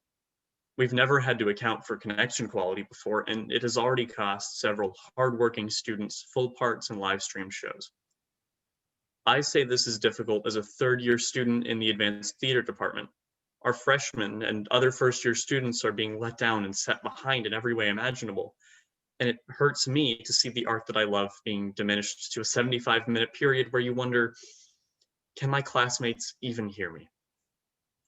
We've all been away from the normal world for so long. As theater students watch our friends return, we find that we would like nothing more to return as well. We have our masks, we can keep our distance, we can wash our hands and watch what we touch. We understand that putting safety second means that we lose everything we ask for. Our teacher, Ms. Orabuena, has guided us with a caring and intelligent hand in this time, and we are incredibly grateful for all the effort she has dedicated to our experience. She's the only reason we've produced and learned anything at all, and for that we thank her. But this is my final year in this program as a senior. Just one last time before I graduate, I want to stand in the amphitheater with my friends and know that they're beside me. We don't need to be indoors. We don't need the lights, the curtains, or a full house to sing our song. We just need each other, and we are grateful for your help in bringing our message to those in charge. Thank you so much. Thank you, Ethan. We've got one last person, Elliot Tom. Go ahead, Elliot. Good evening. I would first like to thank you all for giving us the opportunity to be heard. My name is Elliot Tom, and I'm a senior at West High this year. I'm in theater and on drill team at West. On Monday and Thursday mornings, I'm on the football field on campus from 7:30 to 9:30, dancing 6 feet apart with masks on for drill team, along with about 40 other team members. I then come home and join a Zoom call from my room for dance rehearsal for our musical. Drill team, which is considered a sport, was allowed to start in-person practices in October, and this past weekend we recorded videos of our dance routines for our first virtual competition. Theater hasn't even been allowed to rehearse in person since March 13th of last year when schools closed. When we have asked if we can have dancing and acting rehearsals in person 6 feet apart with masks on, we've been told that theater isn't a sport and that sports are back because the mental health of athletes is at risk. What about the mental health of performers? Throwing a ball across the field is a football player's outlet. Running a race is a track runner's outlet. Dribbling down the court and shooting a three is a basketball player's outlet. And as Kira said, performing on stage is a theater kid's outlet. We need our outlet. On our campus at West, we have an outdoor amphitheater that we hope to utilize to stage our musical this year. It's frustrating walking past that empty stage as I leave drill dance practice to go home and do online drama dance practice. I, along with my fellow drama teammates here tonight and those who are not here tonight, ask for equal time, equal opportunities, and equal treatment as drill team, football, track, basketball, and all other activities. Thank you for your time and consideration. Thank you. Those are all the speakers, President Liu. Thank you, Chief Officer Marr. And thank you to all the speakers for your input. This is a discussion item, and if anyone wants to make a comment, please feel free to make a motion to open discussion. I move that we open discussion. Second. All right. This one we can raise your hand and say aye. If you, Aye. yes, I don't believe this needs a roll call. Thank you. Okay, motion passes unanimously. We may now discuss. If I want to make a quick comment, if I can, on the student presentations. I appreciate all of you coming on, and my hearts are with you. And I fully understand what you're going through. You know, as a pastor, LA County DPH did not allow us to sing in our services. And when they made that regulation against us, you have no idea how angry I was. I felt like it was an overreach when they restricted us from allowing to sing in our services. And this was indoors. And I understand, obviously, they were worried about the spread. And obviously now we are able to sing outdoors. And I'm a horrible singer, but I love singing to the detriment of my congregation because I have to lead the hymns for our church because I'm the presider of our services. And when I sing, I know what it feels. I feel the joy of expression. I feel the joy of allowing my heart to be released, especially for me as a pastor to my Lord in that way. And that's why I understand that frustration and the pain. And I completely agree with all of you. It is absolutely arbitrary that they made these rules where athletes can come and play, but theater cannot, even with masks on. And I fully concur with you. And I think that I'm so glad that Dr. Stowe will be meeting with Janice Hahn, and I would like to ask him to really implore Janice Hahn to take up to the state level, because it's not even the LADPH issue, it is a state issue. And I think we need to really fight that we are able to bring back the arts, the theater, robotic. I don't know how robotics not even allowed. That makes no sense to me at all. They're robots, I don't know what they spew out anything at all. But again, I think that these are things that the extracurricular activities we need to really champion for at a time like this. And I appreciate all of you guys speaking up.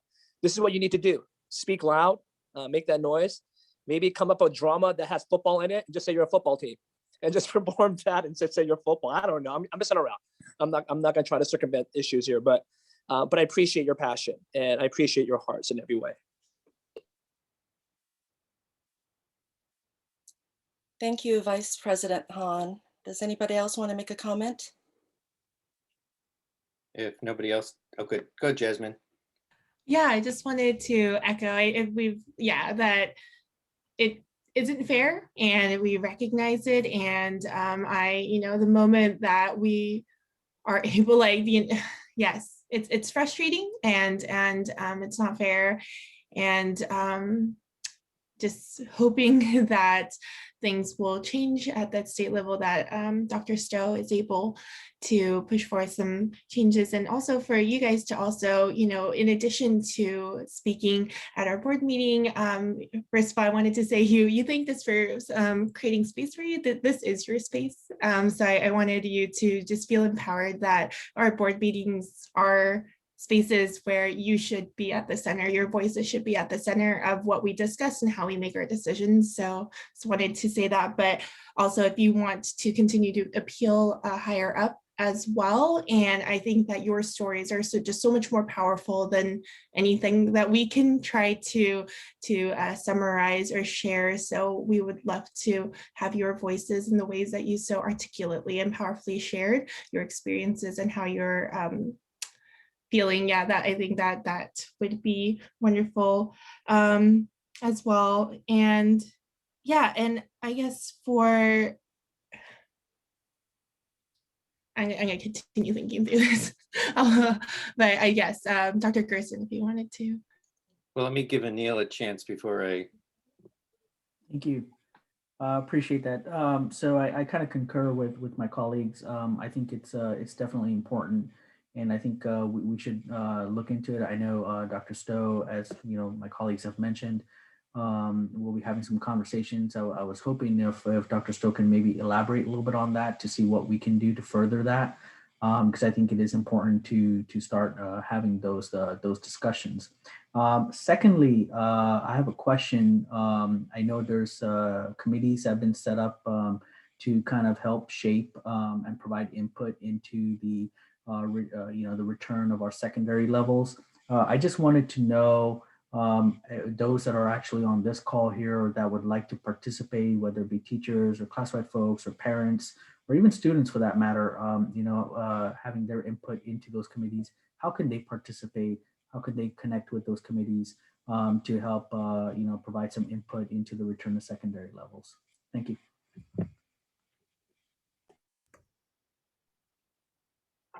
Dr. Trump, you want to answer that? Well, as Dr. Egan mentioned, I mean, we've been and there are members of the committee that are in the audience. I don't want to put them on the spot. Mr. Glavich or Mr. Cheney, I see you looking at me right now. But both of them have been, integral. And I know, going back, I don't want to take too much time, but going back to us starting this in May, and it really was that committee that gave the direction to me, actually, because I did that presentation or those presentations, but gave Ed Services and Cabinet the direction that then we provided to the board. And even so much as the committee K-12, and then would have breakout rooms and then would split up, that the board took action to have the elementary on a different schedule as secondary, and AM PM versus alternate day schedule. That came from this teacher group, and they continue to with the guidance that we have, that we have to follow, and it's ever changing. But their voices are hugely important. And as Dr. Egan mentioned, we didn't know when we were going to be open. We were ready to come to a November meeting with a start second semester, kind of a plan. And then that got tabled. And so we let them off the hook for a while, and, let's not meet to just meet.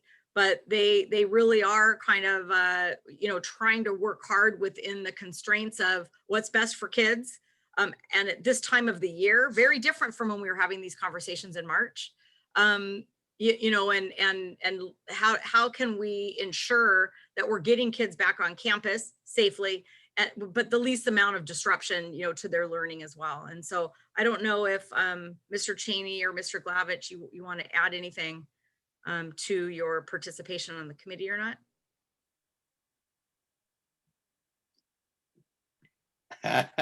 Neither one of them are denied. And thank you, to those two gentlemen and Dr. Crumpy.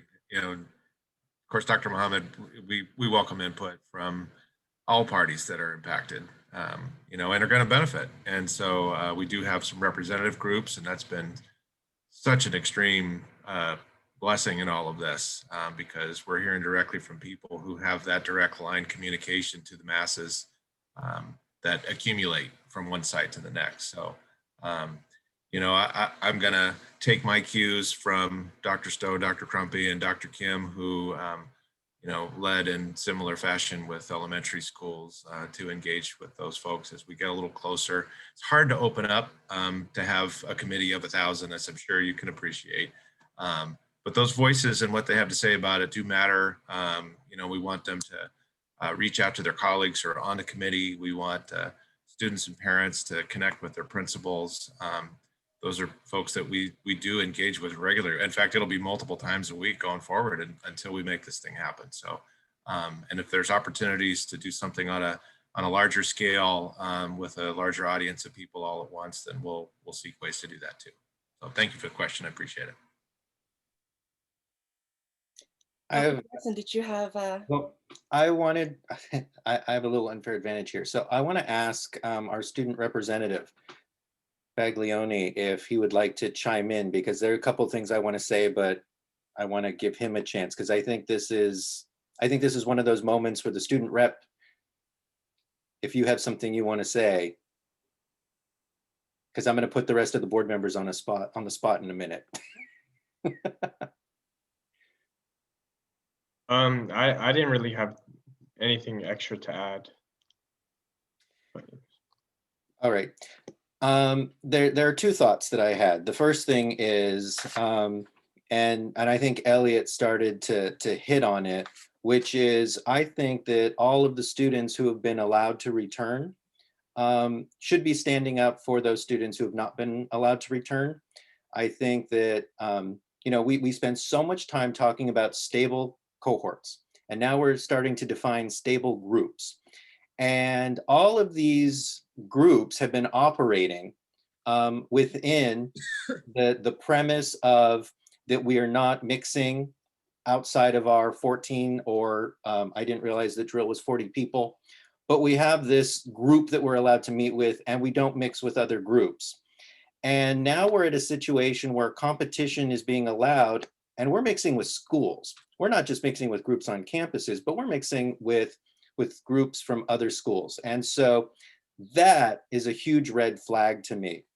And so I would hope that student athletes would look at their peers and go, that we're being given a freedom. For months, we have been able to practice, and these groups have not been able to practice. And so I would think that other student groups would come and support at this point and going, no, they should be allowed to do what we've been allowed to do before we're allowed to mix schools. It is upside down. And so I put the board in a position now. My position is I never want to take away an opportunity from a student, but I also have an equity lens in this. And athletics has been given an extreme latitude beyond our other activities, and our other students are not getting the same benefit. LADPH is allowed to be more restrictive, not less restrictive than the state. And the school district is allowed to be more restrictive than the county, but not less restrictive. If this board is interested in making a statement, then it can say that competition is not allowed. And it's really touchy, it's really hard, because again, I don't want to deny any student an expression, but we have students who are not getting the same privilege that other students are getting. And we've all agreed that we disagree with the state's rule.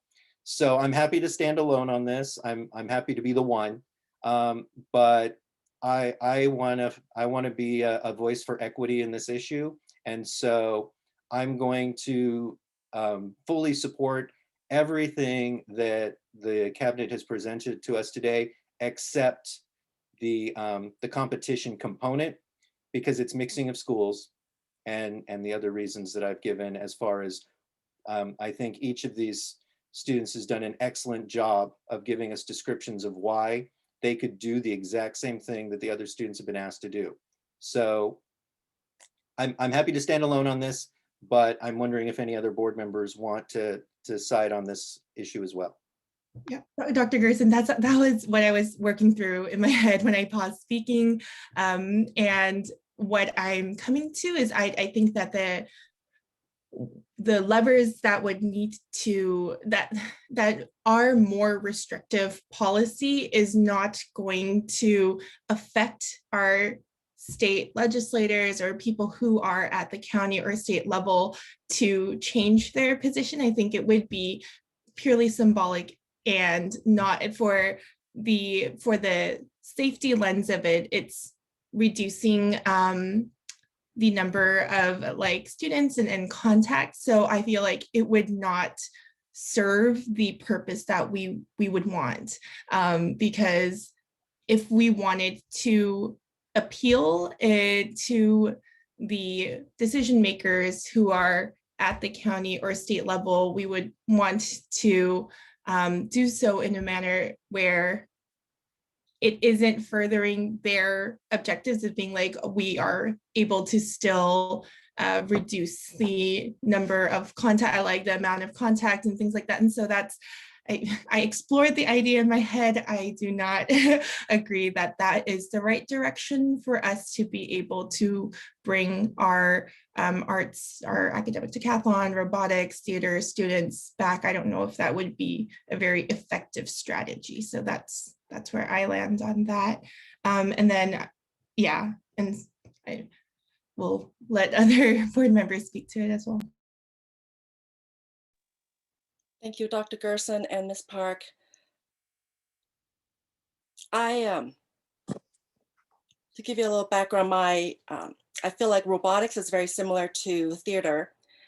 Two of my sons are also involved in robotics, and one is extremely devoted to robotics, and this is his passion, and he's the president for the club even, and he's a senior, and it's beyond frustrating that we haven't been able to meet, that they have not been able to meet up to prepare for the next competition next year, or for them to hand down their knowledge and experience of what's like at a world tournament for robotics.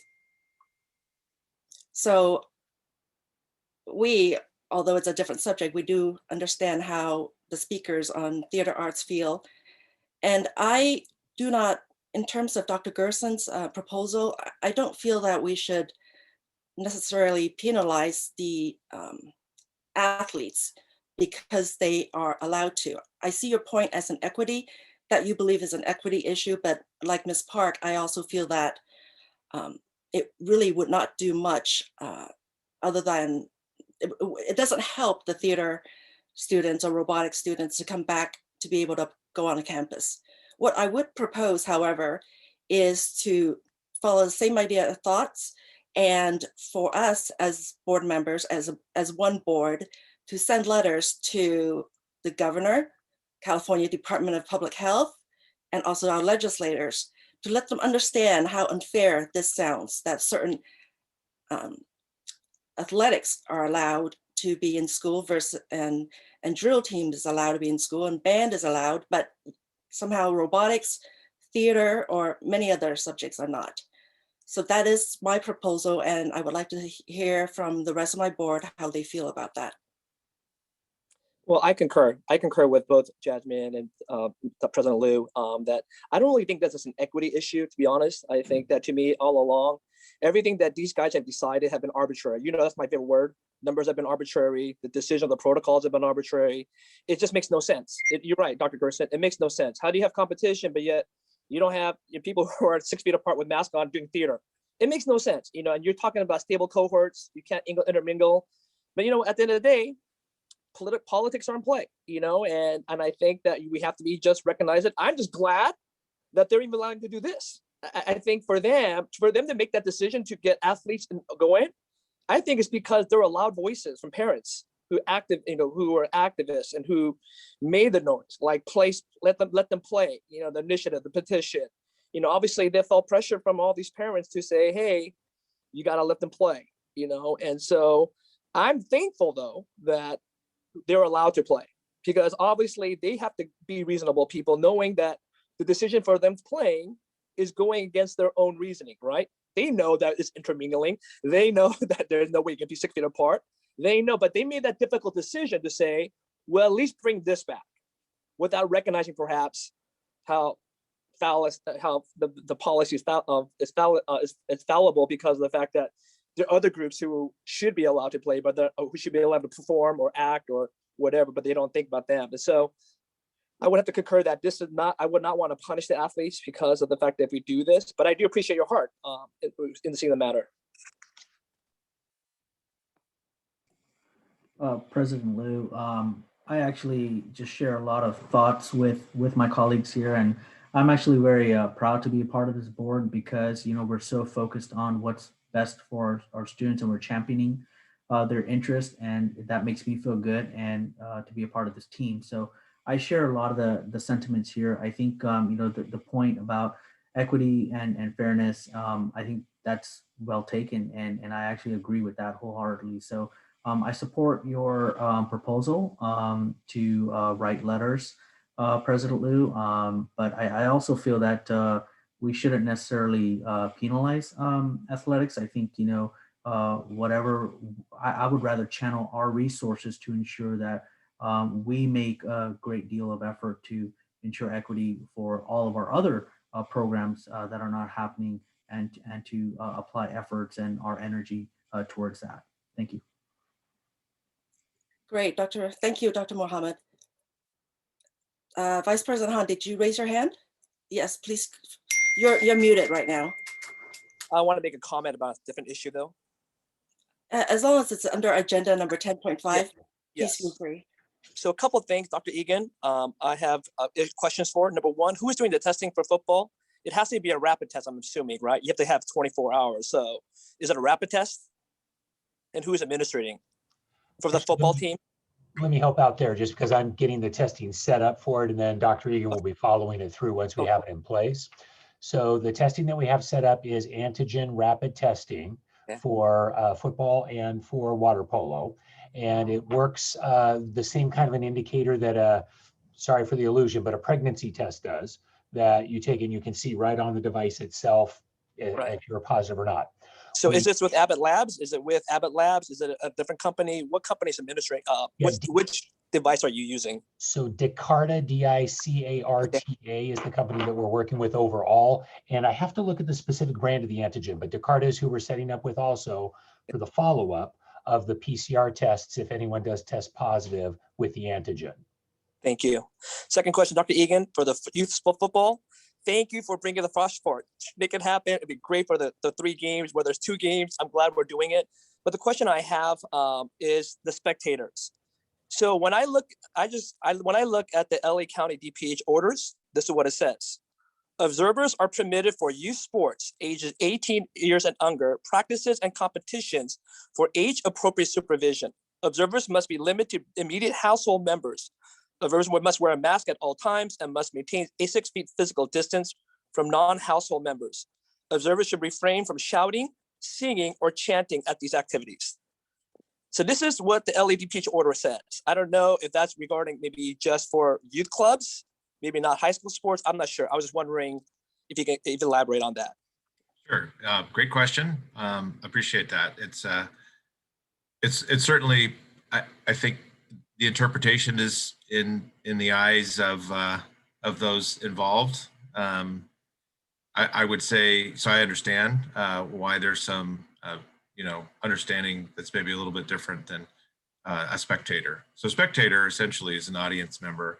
The observer serves in the capacity for a youth, as you read, age-appropriate supervision. So the intent of that really speaks to those youth sports where you have children who are much younger. I use the scenario similar to when my children were young and were in AYSO soccer, and I was coaching, and all of the parents were there monitoring them. And then in between drills, the kids, when it was time for a break, would go to their parents to get their water, to take a drink, or to get a hug, or whatever the case may be. In this particular case, we don't see that the guidance allows for audiences. What it allows for is maybe a student in a high school program who maybe has special needs that needs an observer there to provide that appropriate care for them in that environment. In a sports competition environment? Yes, and I can speak to that. And in years past, we've had students with autism who participated on our teams, deaf and hard of hearing, who might need access to their parent or guardian in the midst if there were some kind of a crisis-like situation that occurred. Okay, so that word observer is basically like you said, an aid, someone that would assist for the student itself, but not a spectator, not a. But it's interesting though. They said though it has to be a household member. That's what's kind of interesting to me. Usually, if you have an aide, like you said, the examples that you use, Dr. Egan, are non-household members. And so obviously now they're saying if you're going to have something like that, it's going to have to be a parent or someone that would have to fill that role, correct? And I believe that, over the course of the next couple of weeks, we're going to see some updates to this particular area that offers the clarification of the intent of the Department of Public Health. I mean, remember, these are folks writing language here for us that aren't experts in this field like we are. And it certainly was a choice of words that has created some lack of clarity. I will say that in preparing for this particular presentation to you all, we did our research with all of the other local districts, and to my knowledge, they're all interpreting this the same.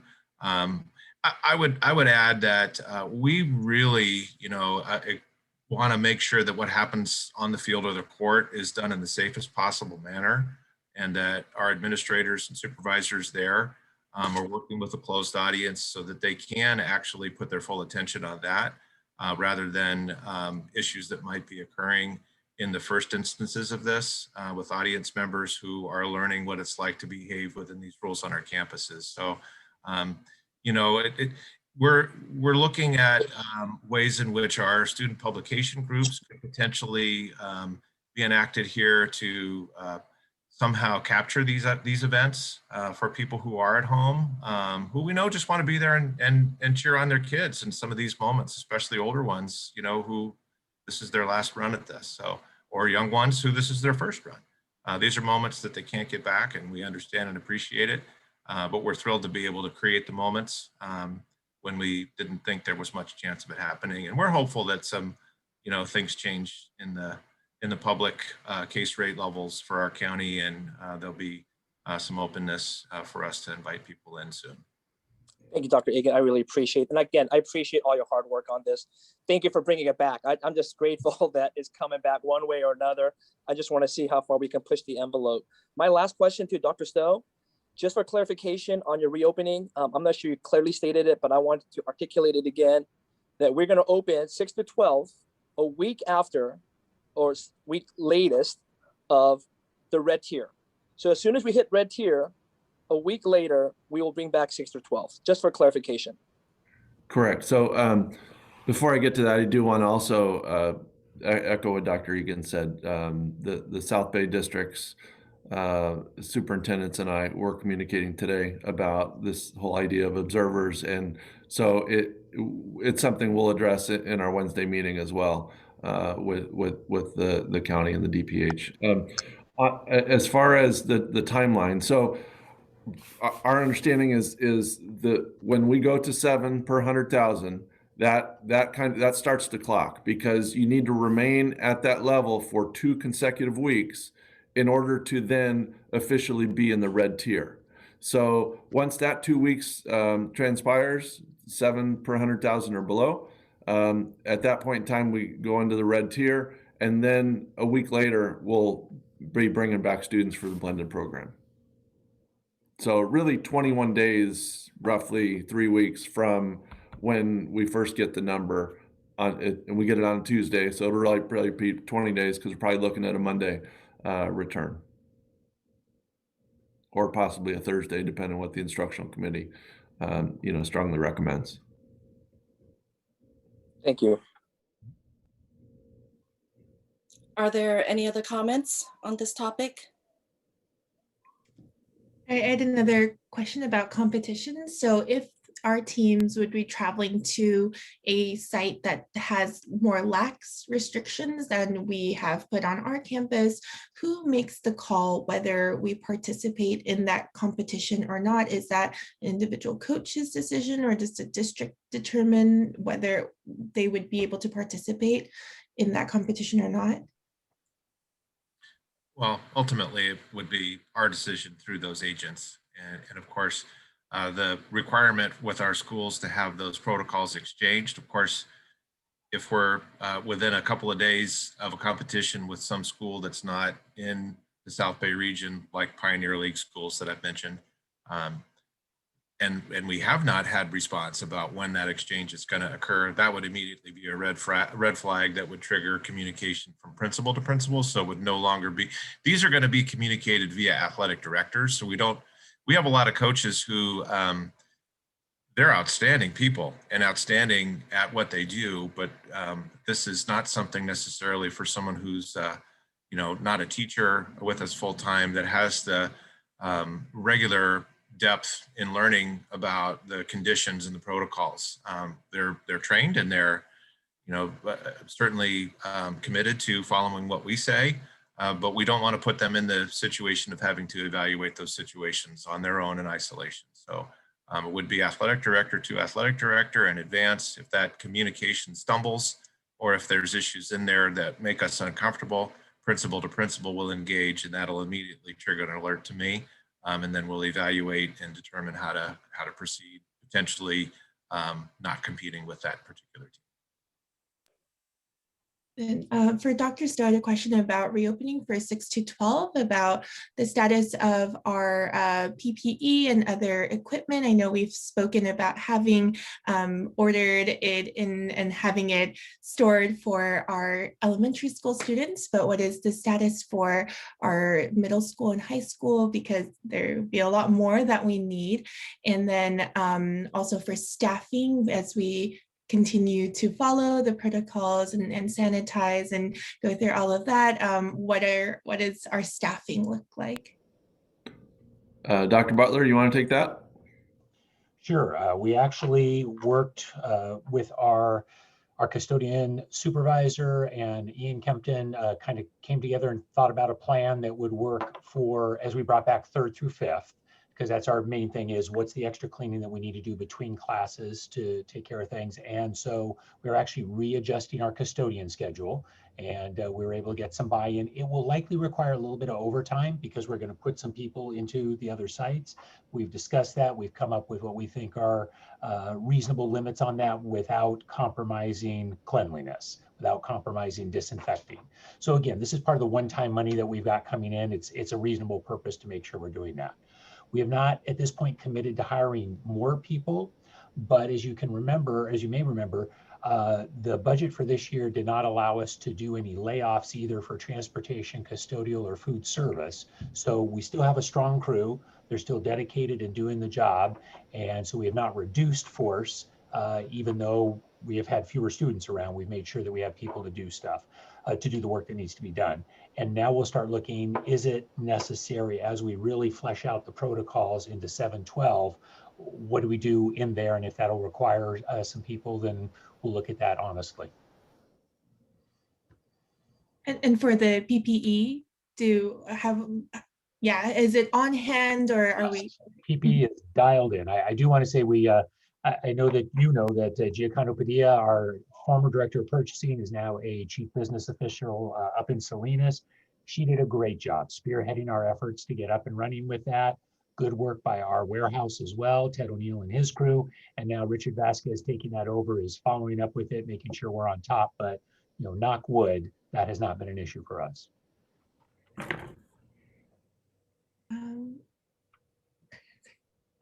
Sorry, I've been monopolizing the questions. Go ahead, Vice President.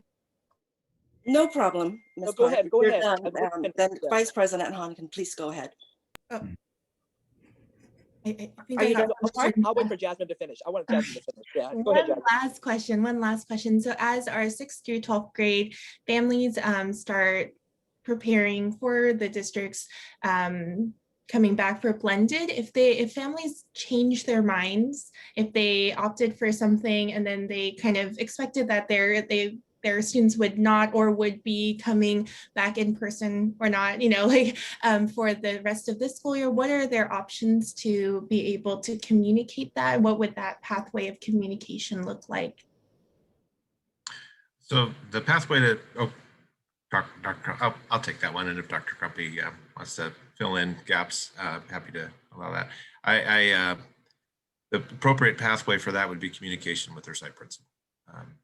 At this time, we have 10 weeks left in the school year, we believe, or thereabouts. And so we're pretty well committed to the decisions and the programs and the way things are set. And, as you heard, I think it was very important from the teacher's perspective. They were very adamant that and we agree, that we want to minimize the disruption of the continuity of the learning experiences and opportunities in those relationships that have been forged so far. With the understanding that, things change for people. And so we need to be ready and open to listening and helping problem solve those situations for individual families as they occur. Whether or not there's space available or, opportunities to switch, it's really going to be, limited to very specific circumstances.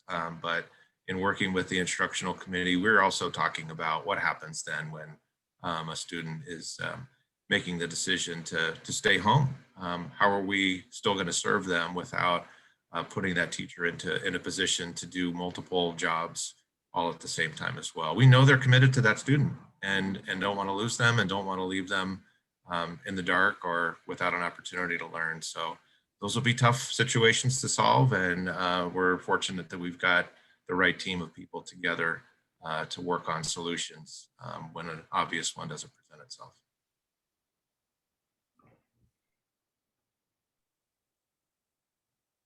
Anything else, Vice President Han? Go ahead. Yeah, so a couple things just on the the 6th or 12th returning. I'm not very comfortable with the fact that we're waiting to get to red tier. And the reason why, Dr. Stowe, is Dr. Ferrer said we only got there one time last year, and we only stayed in there for like 2 days. And so for us to get to the red tier, it's going to take a lot.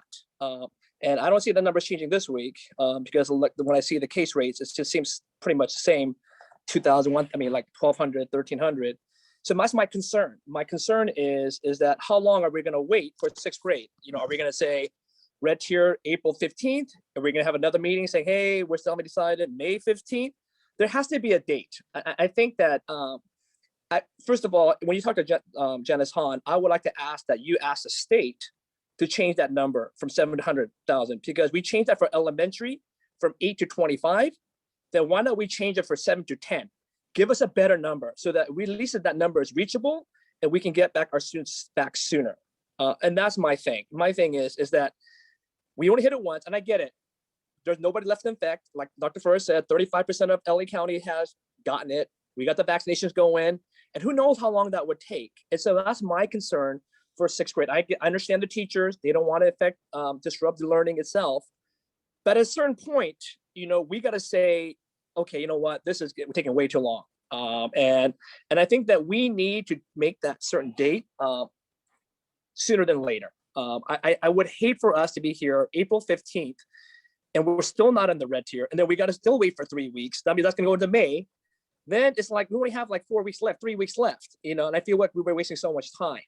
And so I would like if we can at least suggest a date, April 8th, April 15th, for at least our 6th graders to come back. That gives us more than a month, for us to, more than a month, right, to get out of the red tier. And if we're not gonna get out of the red tier by then, I don't know what else it will take for us to get into that, to get into that red tier. So my suggestion is that we can to set a date saying, hey, if we're not here by this time, then maybe we should bring back our 6th grade. On a second issue, thank you so much, Mrs. Heinrich, for your presentation. I think what really stood out to me, Dr. Crumpy, that makes me really sad and really nervous is the 9th, 10th, 11th Ds and Fs. And the reason why I say that is only going to get worse. You know how it is. It's spring quarter. Everyone's checked out. school-wise, right? So if we're there now, this number is going to get worse later. So maybe we consider also, maybe Dr. Stowe, bringing back 9th grade special needs, 10th grade, I don't know. But my thing is, it's because of the fact that that number was absolutely alarming. It's not the middle school. The middle schools are doing great. It was the 10th, 9th, 10th, 11th. And again, for me, like Mrs. Liu, I have 2 high school students. And, you know, I'm thankful that my kids the same way, where they're just diligent.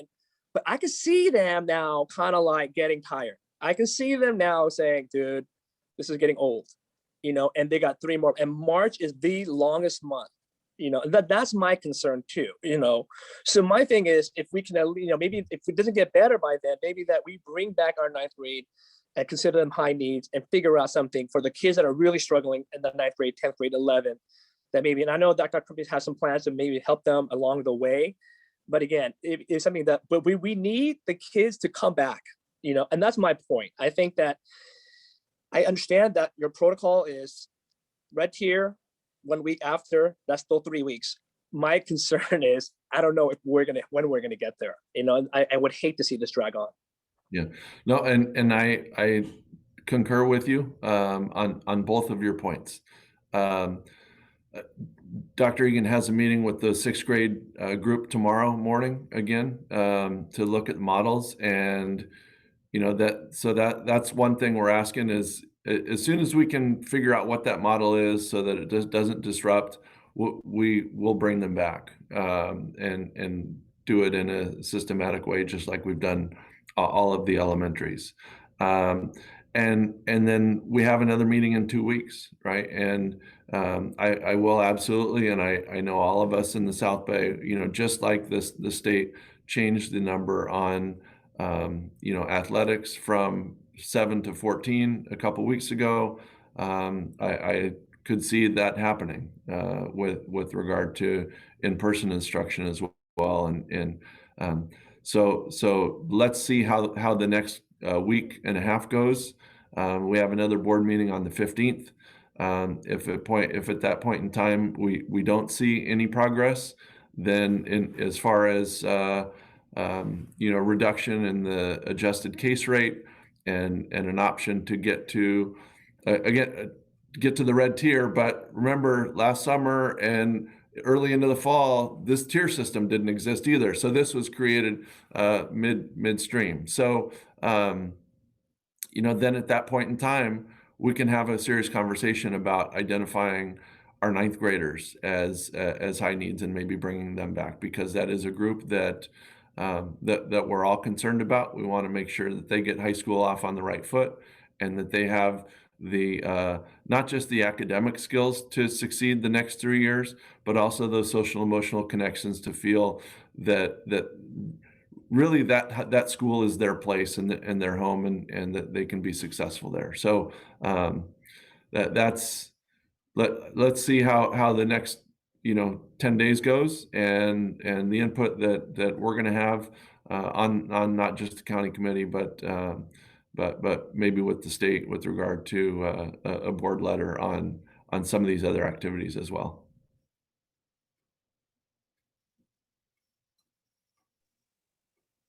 Thank you, Dr. Stowe. Does anybody else have any other comments or questions? Dr. Gerson? I just wanted to say one thing. We've talked about it before. We know that, you know, on the DL, you know, county public health has even acknowledged that, you know, that we could be pushing back on the state, that 7 per 100,000 is not, you know, it is, as Mr. Hunt said earlier, an arbitrary number. And, you know, and in all fairness, 14 per 100,000 is probably what they should have made the academic programs, but, you know, they did that for athletics. And so we can continue to push back on that number and you know, collectively use our force to try and negotiate that higher, so that, you know, LA County does have an opportunity to, you know, that our students do have an opportunity to see a classroom before the end of the year. I agree, Dr. Gerson. There are many issues in trying to reopen secondary schools safely. Thank you, Dr. Egan, Dr. Stowe, Dr. Crumpy, actually all of you administrators for your diligence in this. And this is teamwork, and I have full confidence that you guys will come up with solutions and make all things work out. Thank you. If there are no other questions or comments on 10.5 on this issue. Just to be clear, Madam President, so I heard that there is consensus among the board, a majority that feels that we should pursue all 4 of these bullets on that final slide that we were asking for. And I recognize Dr. Gerson's points on the athletic training. But I heard 4 other people saying that you're in favor of that. Is that correct? Dr. Stowe, I want to clarify. I'm totally okay with athletic training. It was only competition. Understood. But yes, that's what I heard as well, what you said. Thank you. Okay, very good then. If nothing else, can someone make a motion to close discussion? I'll move that we close this discussion. I'll wait for Jasmine and Neil to say second. Dr. Mohammed, feel free. Second. Okay, no need for a roll call vote, I believe. And so raise your hand, say aye if you agree. Aye. Aye. Aye. Unanimously approved. We'll move on to item number 10.6 now. It is in-person board meeting update. This also is just for discussion and no motion is required to approve or disapprove. The current condition, as I'll read from the agenda, the Board of Education will discuss the consideration of in-person school board meetings. Is there a motion to open discussion? So moved. Seconded. Okay, it's moved and seconded. All in favor, raise your hand and say aye. Aye. Aye. Any opposed? Any abstention? One abstention. Motion passes. We will discuss this item. So I'll start since I'm the one who brought this motion up. I think that this is the appropriate time for us to come back to in-person. I think that we went on Zoom because of the fact of the situation at hand. It was an emergent situation, but I believe that the conditions have now changed, especially the fact that our kids are coming back to school, 3rd to 5th grade. We're considering that our middle school and high school kids will come back. I think because of all these considerations that it is time for us to lead by example. And I know that it may not be the most effective. I know that it may not be the most efficient, but sometimes doing the right thing is not the most efficient or the most effective. I think that we need to have a statement that, hey, we are with you regardless. I know that it may be a symbolic gesture, but I think that we're making decisions of having these people go back to class. Students will go back to class, teachers will go back to class, parents go back to class. I think the least that we can do as leaders, as board members, is to lead by example. And so my thing, again, I'm not saying that this is the most effective. We're gonna have to wear masks, it's gonna be all weird, may not be the most efficient, we're not gonna have as many people come in. But I think that we need to make a statement as a board that, hey, we believe that this is the right thing to do, that we need to move forward and we need to adjust. This emergency is no longer the same emergency that made us go on Zoom. I think that times have changed. Second, I believe that there is never a good time. When are we going to make a decision and say, you know what, we're ready to go back? Is it going to be when we're yellow tier, orange tier? We're still going to be wearing masks. We're still going to probably social distancing. I don't see them changing much when we move to different tiers, right? I don't think we're not going to stop wearing masks for a while. Some of us will still wear masks probably till next year. Whatever it may be. And again, I think that we need to set the example for our public and our community that we are serving. And so that's why for me, I just feel like it is time for us to do the right thing, and I think this is the right thing for us to lead by example in that way. And as you know, many of you know, I visited our schools, I visited our classrooms, And some people ask me, like, are you just doing this for a show? Like, are you just doing to propagate your position of opening schools? No. The reason why I went to the schools was to say, hey, I'm there with you. No matter what you need, I'm there with you in person. Now, I could have done on Zoom. I could have done over the internet video, whatever. But there's something when we identify with them,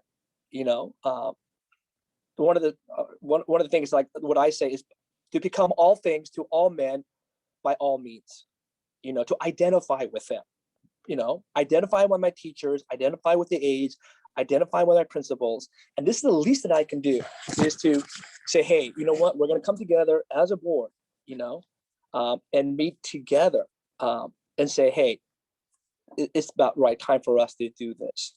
So I don't know when will be a good time at that point. Dr. Gerson?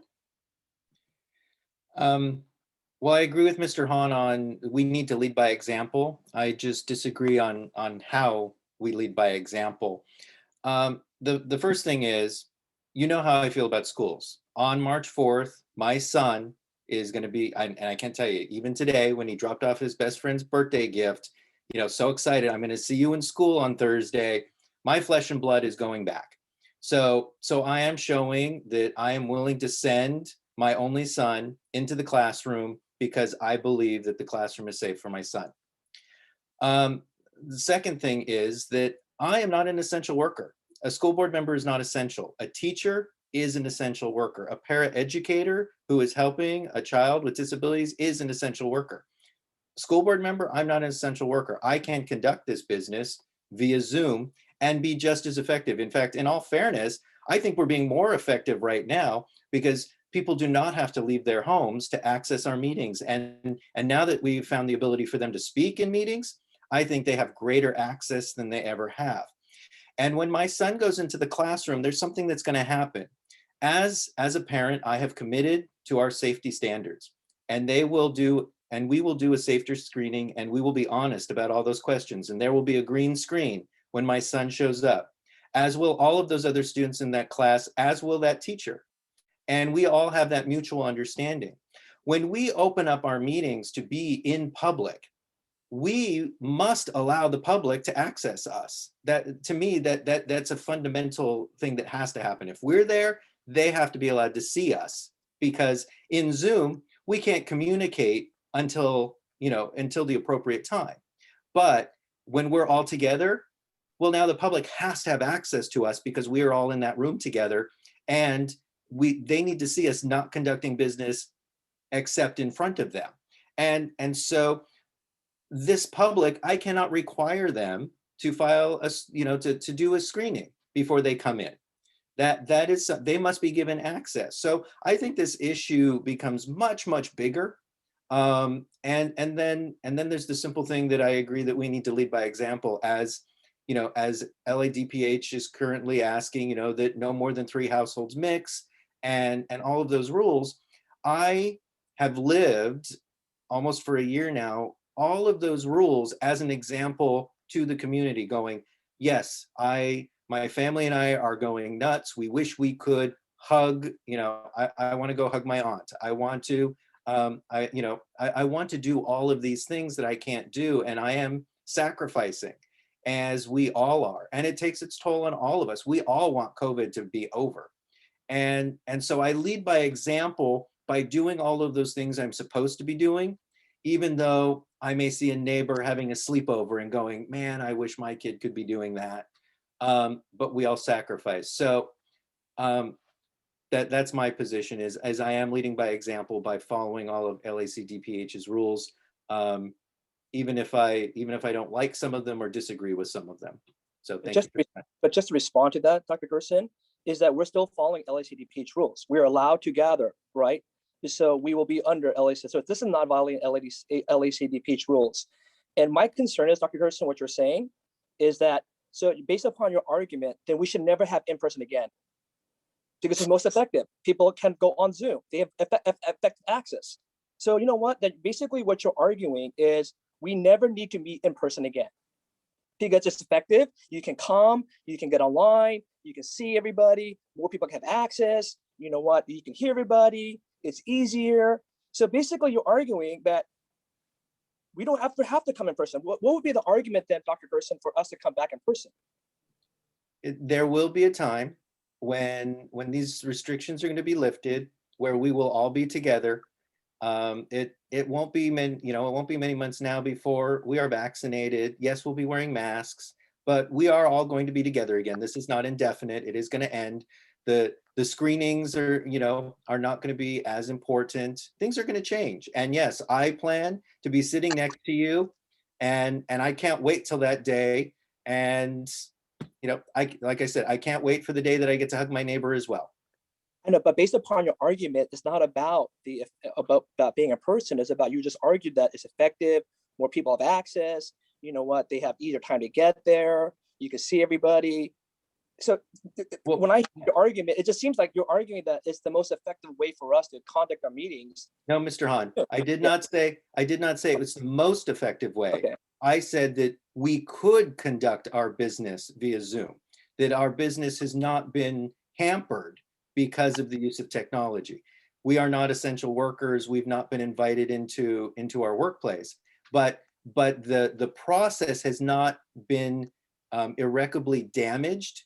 And so I'm just saying that by coming back, you're saying we should make a statement. We should lead. We should, bring, show that we're coming out. Well, on Wednesday, you and I are both going to be at the closed pod, helping give vaccines to teachers. You and I are going to be in the public helping, because you and I are both leading by example by giving of our time to assist people. So you and I are out there, but I don't feel the need to say that we need to lead by example by creating a public, I don't know the right word, spectacle is the wrong word, but basically, I'm not saying that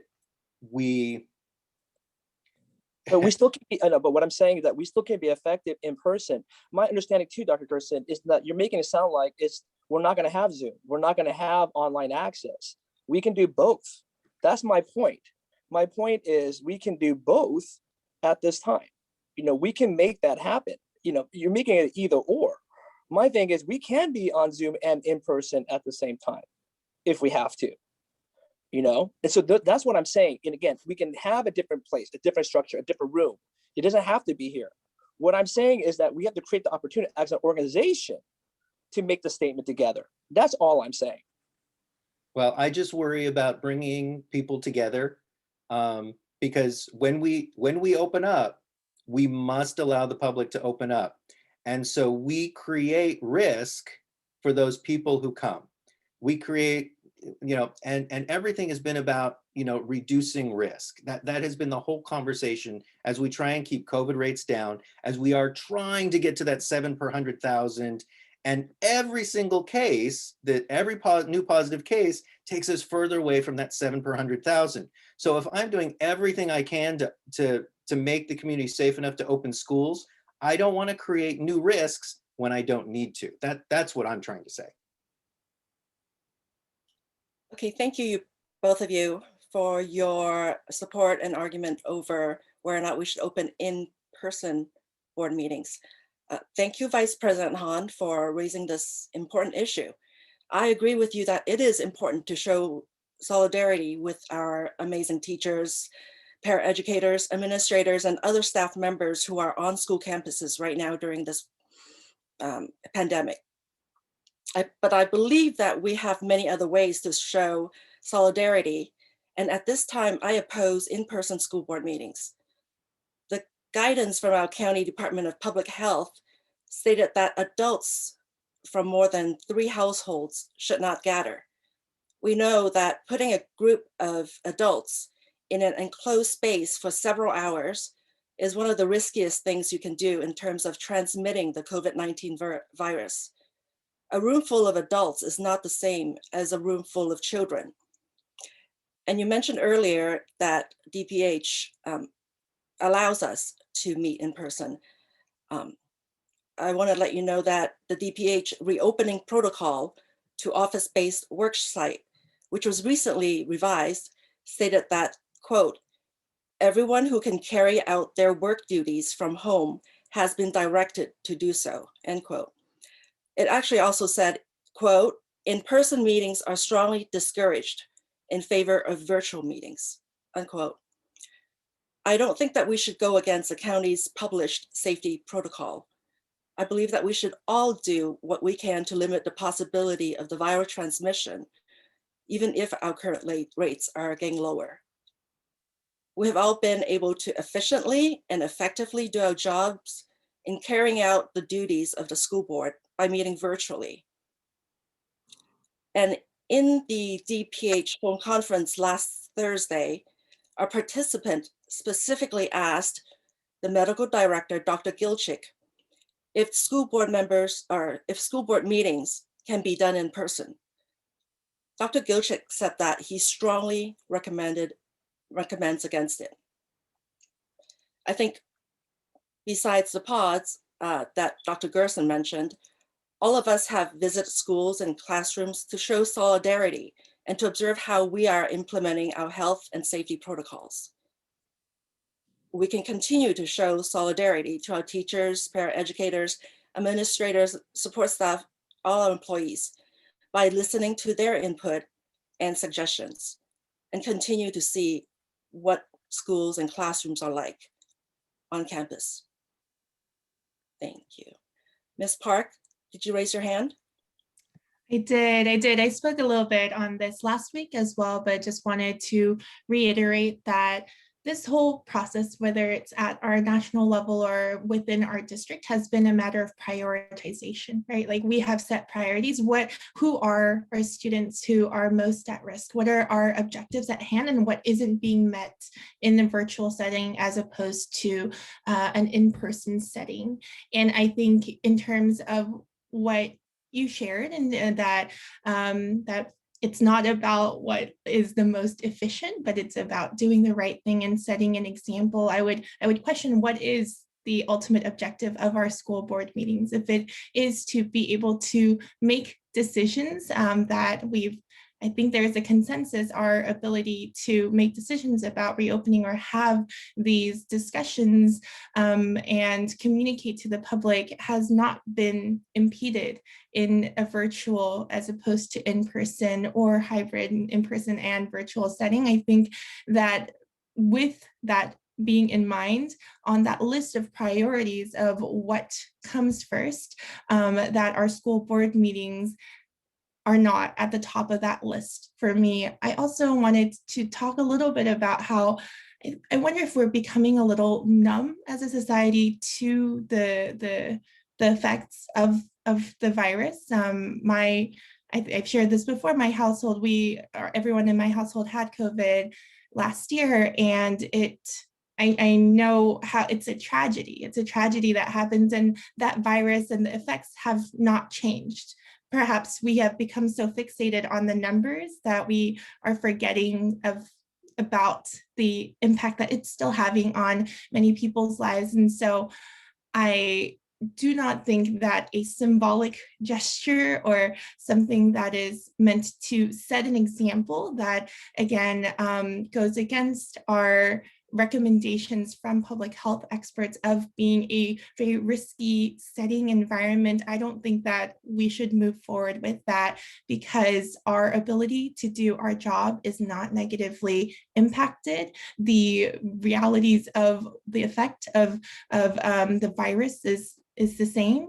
And I don't think that that means that our board meetings are going to continue indefinitely virtually. I just think that there is a list of priorities, what needs to be done in person and what doesn't. And this is something that is just maybe going to come a little bit later. And I completely agree, Vice President Han, that I don't think that our board meetings need to be in the same setting or same structure that it was prior to the pandemic, just as all of these other institutions and organizations are adapting and perhaps finding better ways to meet their ultimate objectives. I wonder if in the future, if we do meet in other spaces that are more accessible to the community, if the real message is that the board and the district exists for our community, that maybe we can our setting an example or a symbolic gesture can, instead of meeting during a time where it is not recommended, it is not safe to wait until a time that it is and then go to the spaces where people in our school community who have not been so involved, where they are, and make it very easy for others, instead of asking them to continually come to the district or come to us, that the board and the district can go to people. But again, I think that is something that is going to happen later and not something that is recommended or wise at the moment. And Neil, if you want to, if you want to make a comment, I want to respond to this. That's why. Dr. Mohammed, please go ahead. Yeah, no, thank you so much. I definitely recognize, Vice President Han's point in terms of, trying to have in-person meetings. I actually enjoy in-person meetings, so I can recognize that. It's one of the reasons why I also wanted to visit sites, and I have more sites to visit in the next few weeks. But I also think it's a balance that we're struggling with and that we're trying to address. On one side, it's recognizing the essential work that definitely needs to get done, which is student learning and making sure that we mitigate more of the learning loss that's already taking place. And recognizing the transmission rates and all that amongst younger folks, and trying to make sure that we mitigate and bring back more students. On the other hand, also trying to manage the risk to ensure that we don't invite more opportunities for spikes in our COVID case, because we certainly don't want to go backwards. We want to go forward, and we want to go forward in the most expedient way possible. So I lean towards the health guidelines. I hope at some point, when things do get better, and I really hope they will get better soon, especially with the vaccinations here, that some of these restrictions will be lifted, and that we will resume to in-person meetings, because I think that's where we need to be. And I hope that time comes sooner rather than later. Thank you so much. And actually, Vice President Han, I look forward to the day where I can sit in center and bang my gavel, and for us to have a group picture together. But right now is probably not the time, is how I feel about it. Well, I'll make one last comment. Number one is that, so for Jasmine, number one, my parents were hospitalized with COVID. They almost died from it. So I am not numb to the reality of it. So I want you to understand that this is real. Don't get me wrong. It's very real. Every Sunday, we have strict protocols for our church when we gather together about how, and people wonder, like, do you really have to gather? Why can't you just do Zoom at church on Zoom? Just watch it on Zoom, stay home. These are the arguments that I deal with on a regular basis, right? But we give the opportunity to gather, right? So that people could come and worship in person in that way, right? And so, yeah, again, is it the wisest thing for us to do? Do we risk thing? I don't think it's that risk. I don't think that risk is as big as we think it's going to be. Just as Dr. Lou, President Lou said, is that Dr. Gilchick said, I highly recommend you don't gather together as board meeting. But he just said you cannot, even though he knows the protocols, right? So he said, I would have recommended, but he didn't say you cannot based upon the protocols. So obviously there is room, because there are boards that are meeting. PB's meeting in person.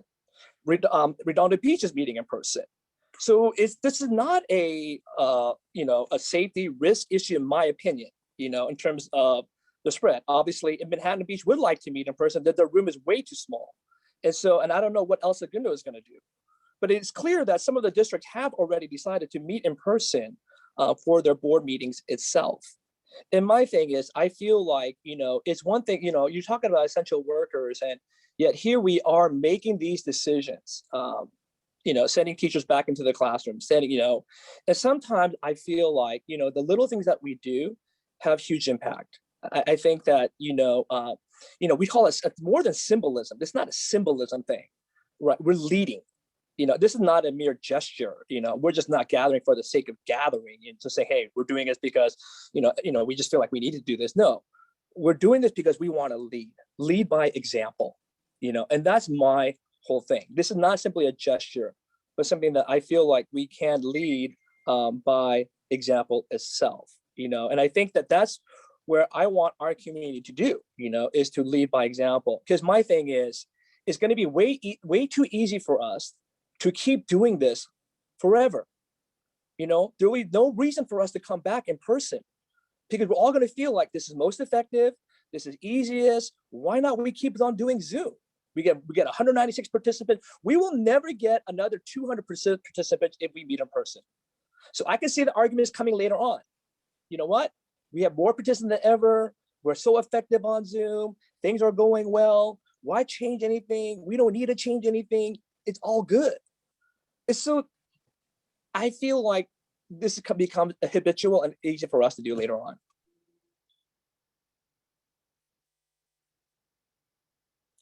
Ms. Park?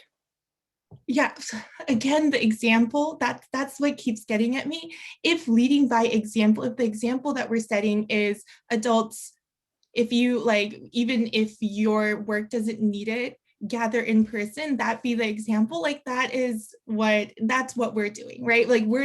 Our example is not going in front of a classroom and teaching students. Our example is we are adults that can do what they're tasked to do in a virtual setting, who are making a conscious decision to potentially create a risky environment. And that is not a good example to be setting. I don't think that word, it's not hitting. I think what do you, I guess my question to you would be, what is the benefit? What would be, so beyond this, leading by example, setting an example, doing the right thing, can you articulate what is the clear benefit, concrete benefit of meeting in person right now as opposed to over Zoom? Because I think right now, there's a lot of fear, right? For the teachers, they have a lot of fear about going back into the classroom. They have a lot of fear about being with their kids, right? And obviously, all the stats, whatever, all the, whatever medical issues, they're all different everywhere. But that fear is real, right? To say that a teacher, when they go into class, that's why they ask about PPE. That's why they're worried. They want to make sure they have everything in class, because that fear is real, right? And here's the thing, and when we get together, okay, that fear exists for us too. It's a far greater, is a lot good. It's all over the place, the data, right? And so my question is, that fear, I'm identifying with them, saying, I understand that fear. I'm willing to meet in person to deal with that fear. Do you see what I'm saying? That's what I'm saying, is that I think, honestly, it's hypocritical for us to say, hey, you know what? You can go in the classroom, but I'm going to stay home. That's what it looks like. That's perception. Sometimes perception is reality. And I think that's a wrong perception that I want to give as a board in that way. Yeah, and I think that's a lot of projection. I have not heard any teachers or educators, staff be like, I would feel more safe doing my job on campus if you met in person. I have not heard that once. I don't know if you have. And I would feel the same for other leaders, that as someone, if I felt like my president or my governor was endangering herself to make me feel better about something, that would not make me feel better. So I wonder if that is, I understand the idea of being able to empathize, right? But I don't think that that ability to empathize comes from us putting ourselves at risk. I disagree with you. That's where I agree, right? I think that when you speak about compassion, unless you understand what that person is going through, then you know what, your level of compassion is minimized, right? Because of the fact that, I'm doing the same thing, I'm putting myself out there, so that, you can find comfort knowing that, hey, you're not the only one. Do you see what I'm saying? You're right. Obviously, this is why so often, when we have our leaders, we always talk about how they wish they can understand us better. We wish they can empathize with us more, understand what we are going through. And that's all I'm saying, is that's how we identify. That's my point all along. I'm saying, I want them to identify with them, that I understand your fears, I understand your concerns, that I'm not aloof to these things. I'm not just sending you into the classrooms like, just go to class, just do your job. That's not the case. No, the fear is real. And I get that, and I'm willing to even meet in person for our board meetings to let you know, hey, I know that fear is real, but you know what? If we do all our protocols, we put everything in place, the risk is minimized. And I think we're going to be okay. And so, obviously, I don't want to push this any longer, President Liu. And so I stated my piece. I thank you for bringing this up. And so I just wanted to make sure that I was able to at least present it. I understand the board's decision on this. And again, I fully understand, but I just wanted to make sure that you understand my position on it. Yes, we do. Thank you, Vice President Han.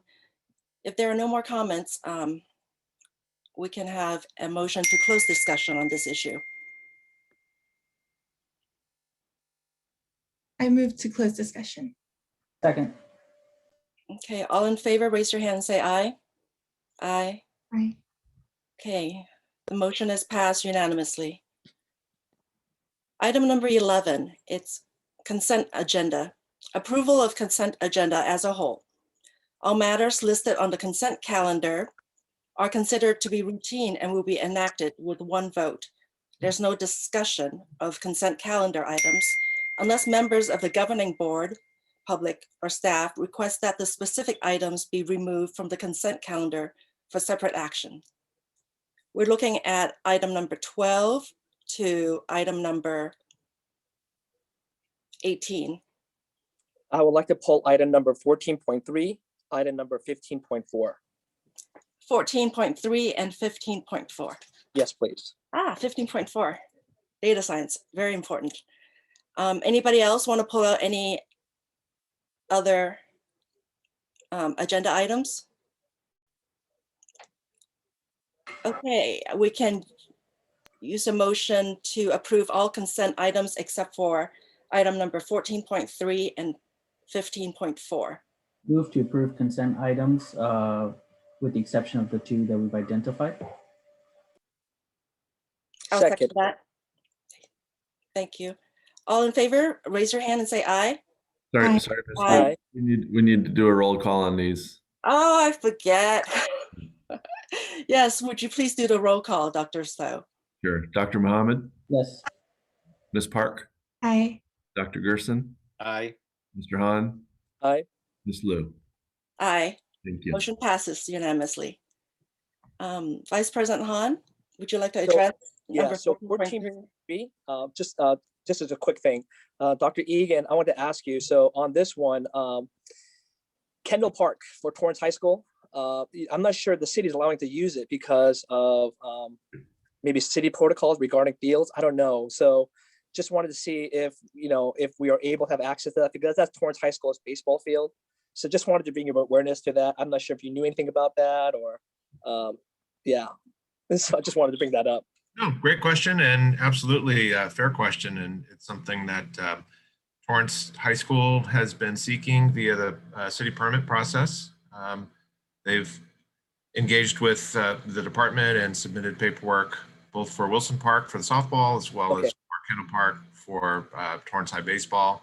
I believe this is a little new in the city arena. And so Dr. Butler is also involved in communicating with his contacts there to see if we can expedite that process so that we're able to start utilizing those fields on time when these seasons are set to begin. Thank you.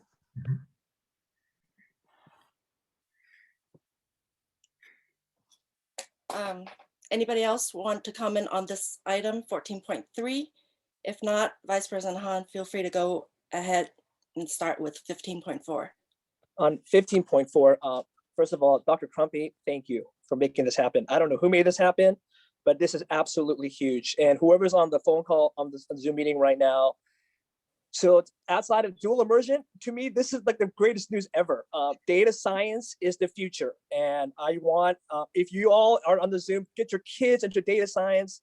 This is how the Amazon, the Googles of the world operate. It's about knowing data, managing data, seeing data, using data. It's all about data future. And Dr. Crumpy, thank you. It's the only question I have is it going to be just a 1 year? Like, so let's say if you're a freshman taking data science, is there going to be like a course for data science or is it just one class? Just kind of, if you can specify a little bit about it.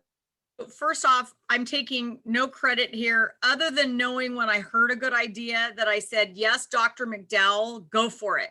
So this is Dr. McDowell knowing about this, finding out about this and bringing this up, to our district. And so he is here tonight. And so I'm going to turn it over to him to answer the question.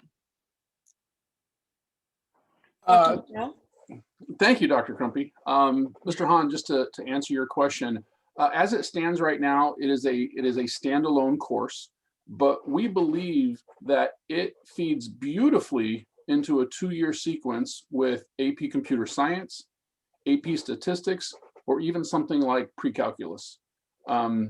There are college majors that are data and statistics heavy. There are college majors that are calculus heavy, and there are college majors that use both. And so a student who may choose data science and then a pre-cal pathway is preparing themselves probably for those majors that have dual. In addition, this is a course that some of the really strong students that are already in a calculus pathway may take in addition to that. So we believe that this class has really broad appeal and connects very strongly with other existing courses to form a larger body of work in this area. So Dr. McDowell, thank you. So I really do appreciate, this is absolutely wonderful. So thank you all you guys for making this happen, especially Dr. McDowell, thank you. Oh, you're so welcome. It's a labor of love for all of us. Dr. Gerson? Dr. McDowell, I have a couple of questions for you. So I was going through what little bit we had on the curriculum, what the units are about. So, you know, our students are, you know, talking as Mr. Hahn did about the Googles and Snapchats and TikToks of the world, are collecting millions upon millions of data points on our students every single day. But I didn't see, I mean, this is data science. This is what, you know, what we're trying to train them for. But I didn't see anything in the curriculum that specifically discussed the data points being collected on the students, which to me seems very relevant and a great attention getter for them. So I was wondering, is that in the curriculum?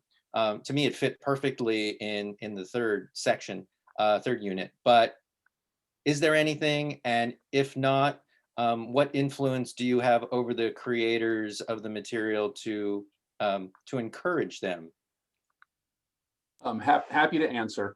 There are 2 kinds of data that students are going to use in this course. One is locally collected data. There is a very, very cool phone app that UCLA developed where students are going to use to gather live, local, personal data that becomes anonymous when grouped. But students are going to first learn with small data sets. They're going to track their time management. They're going to track their eating habits. They're going to track times that they are feeling stressed or chill. It's not my choice of words. It's the stress chill unit. And so they are going to start with small data that is gathered and then put into a larger body of data. But then it transitions in unit 3 and 4 to nationwide data. So this is getting at the big data sets that you're talking about. And it includes a voter voting trend, voting issues analysis, which is so relevant right now. And it also deals with, unit 4 deals primarily with water consumption, both locally in the Los Angeles basin, as well as kind of where California fits in the nationwide water consumption. And so as the course progresses, the size of the data sets progress equally large. And I think that will help students understand the kind of data that they are providing through their own use of social media apps and websites that they visit and shopping patterns. Once they understand where these big data sets come from, I think they're going to understand that they are contributing to these data sets every minute of every day in everything they do. Thank you. Dr. McDowell, I think this is so fantastic. Kudos to you for bringing this to our students here at Torrance Unified. Not only does data science help many different kinds of majors, I believe that it's now a trend for colleges to have a major called data science and to specifically specialize in this. And it's very much wanted and needed in many different industries. And I actually believe that one of our chief officer, Gilmara's son, specializes in data science as well. And so it just shows how much, how important this is. Any other, Ms. Park, did I see your hand up? Yes. Yes, my day job is in data privacy, so I'm well aware of the importance of understanding data flows and how your personal information is collected and used.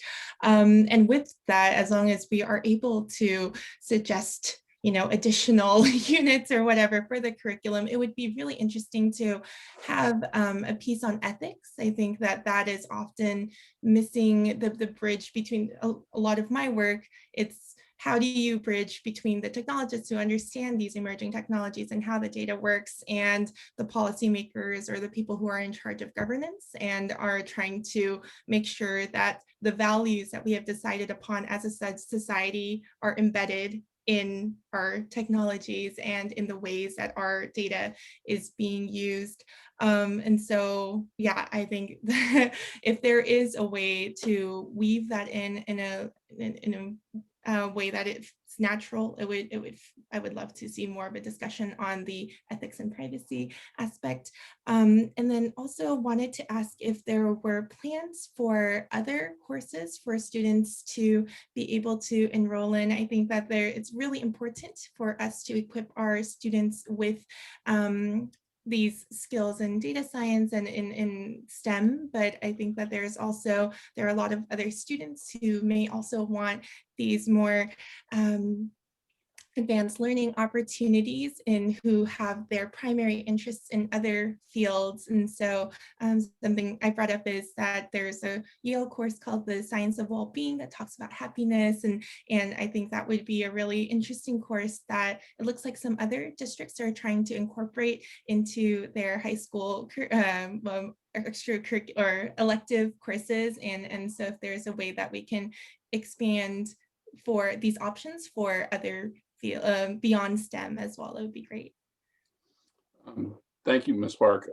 You'll all be happy to hear that one of the essential themes in Unit 1 is ethical use of data, particularly as it relates to number 1, do no harm, and number 2, privacy. And so it is one of the early primary themes that exist in the class. And then you and Dr. Gerson, I don't think I answered it on his question when you ask about other courses. To our knowledge right now, this is the first one. There are only 15 districts and 45 high schools total who have participated ahead of us in this particular UCLA course. UCLA and Stanford are the 2 primary universities studying this. Stanford is developing a course also, but it is several years down the road. And there was no reason for us to wait for that. This is a class that students need now.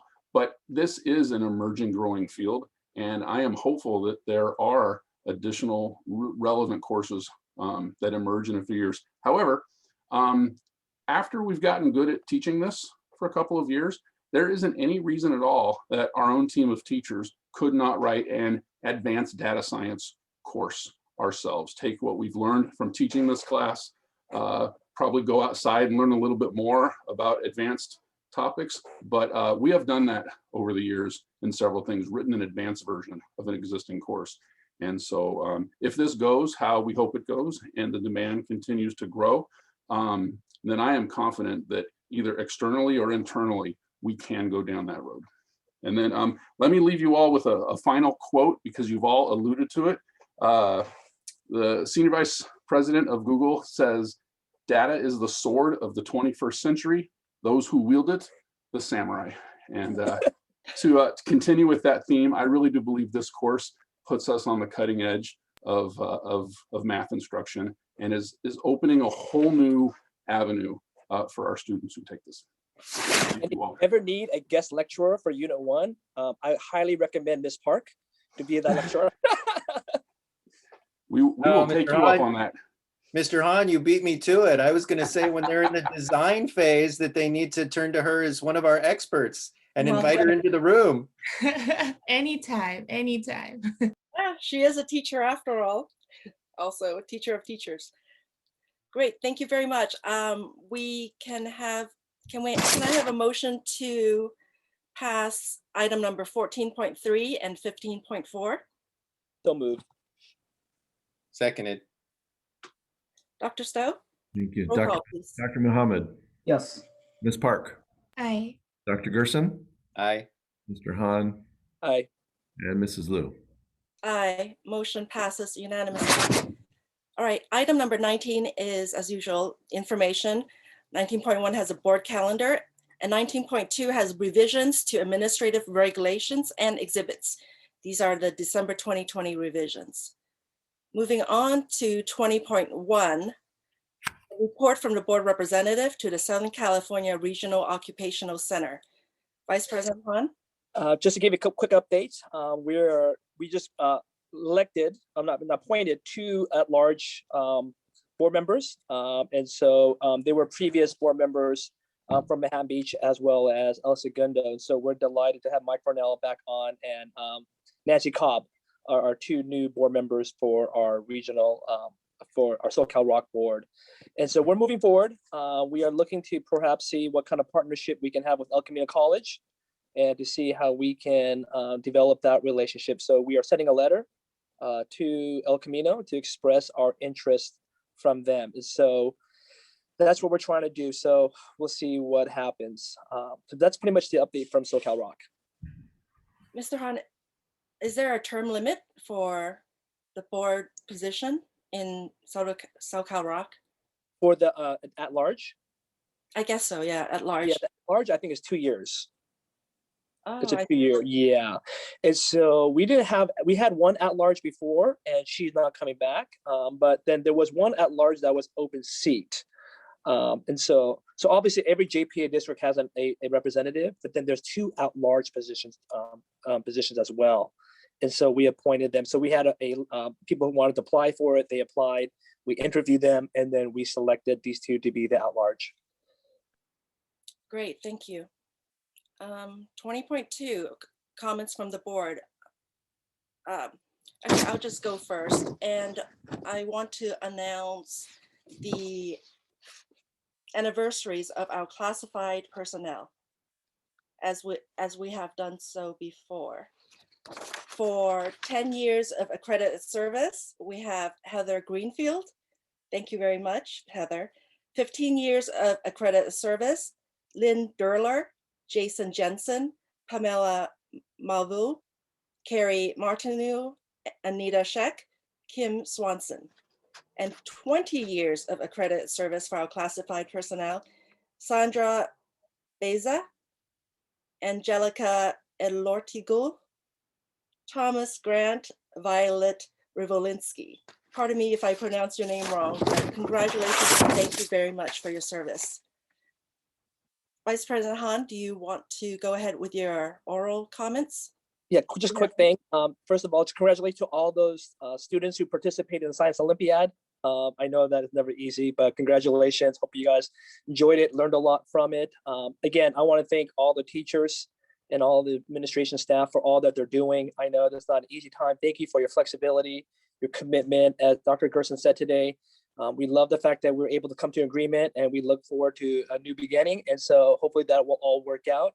And last but not least, as we are reopening schools K through 12, I would like to ask if we could somehow get Little Tykes to get opened up sooner than later. I think that I want the little preschool kids to be able to go back in person as well. And I know that there's been some obstacles, but again, we haven't forgotten you guys. And so we're working on it, just letting you know, and hopefully we can open up Little Tykes sooner than later as well.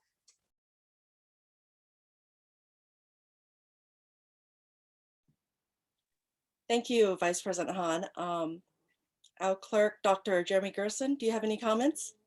It's after 10, so very short. Just 2 things. Mr. Han said most of it, but I also want to thank the Association of Torrance School Administrators for inviting us to your awards ceremony, and I want to thank you for giving Japan Business Association your Partners in Education Award. I'm happy to hear that they have also won the the Region 14 AXA Award and will go on to state competition. And to the Japanese Business Association, thank you for all your work, and I'm rooting for you at the state level. And since it's March 1st, I just have to say, you know, I wish my mother a happy birthday, and we all miss you. So thank you. Thank you, Dr. Gerson. Ms. Park, do you have any Yes. oral communications? Yes, I had a chance to join the distance learning parent workshop last week, and just wanted to share that it was really great to be able to sit in and see all of the ways, the creative ways that educators are being able to work with parents as partners in our students' educational journeys. And really, I was so impressed by the presentations. And I was also really impressed by how we are able to provide simultaneous translators in so many different languages. I think that is so unique to, you know, in all of the different like organizations I've been a part of. I don't think I've seen simultaneous translation for a workshop in so many different languages. So I think that we are doing an excellent job there, and just wanted to thank the presenters and our translators. Also wanted to give another shout out to Academic Decathlon. As a former participant myself, I'm just so happy that Torrance is doing so well and will continue to do well. So congratulations. And I know that it's come in at the random facts that I learned about France or about Bless Me Ultima have come in useful at the most random times, like when I visited the Met, and like, I know all of these paintings from the French Revolution. So hopefully you will find a lot of utility out of all of the time that you spent studying as well. Thank you, Ms. Park. Dr. Mohammed? Yeah, thank you so much. I'll make it a little quick.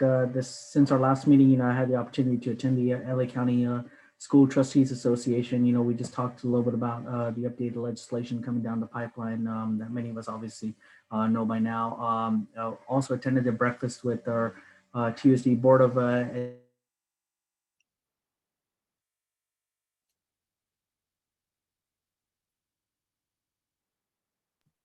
Do we lose reception? I think we lost him. Oh no. Education. Heard President Liu, you know, share some thoughts as well as our awards. Can you hear me now? Yes, we just started hearing you. Okay, good. So I attended the West High PTSA Honorary Service Awards. And so, you know, I enjoyed all that. I think they were really great. Congratulations to all the recipients, as well as our classified, you know, years of service that we just recognized tonight. So congratulations. Thank you. Thank you, Dr. Mohammed. Okay, adjournment in memorandum. Can someone adjourn this meeting in memory of retired Principal Craig G. Kimball and retired teacher Deanna Steele? I second that motion. I make the motion. Okay. Vice President Han made the motion and Dr. Gerson seconded it. All in favor, please raise your hand and say aye. Aye. Aye. Thank you. Motion passes. See you all next time. Thanks, guys. Good night. Good night. Good night.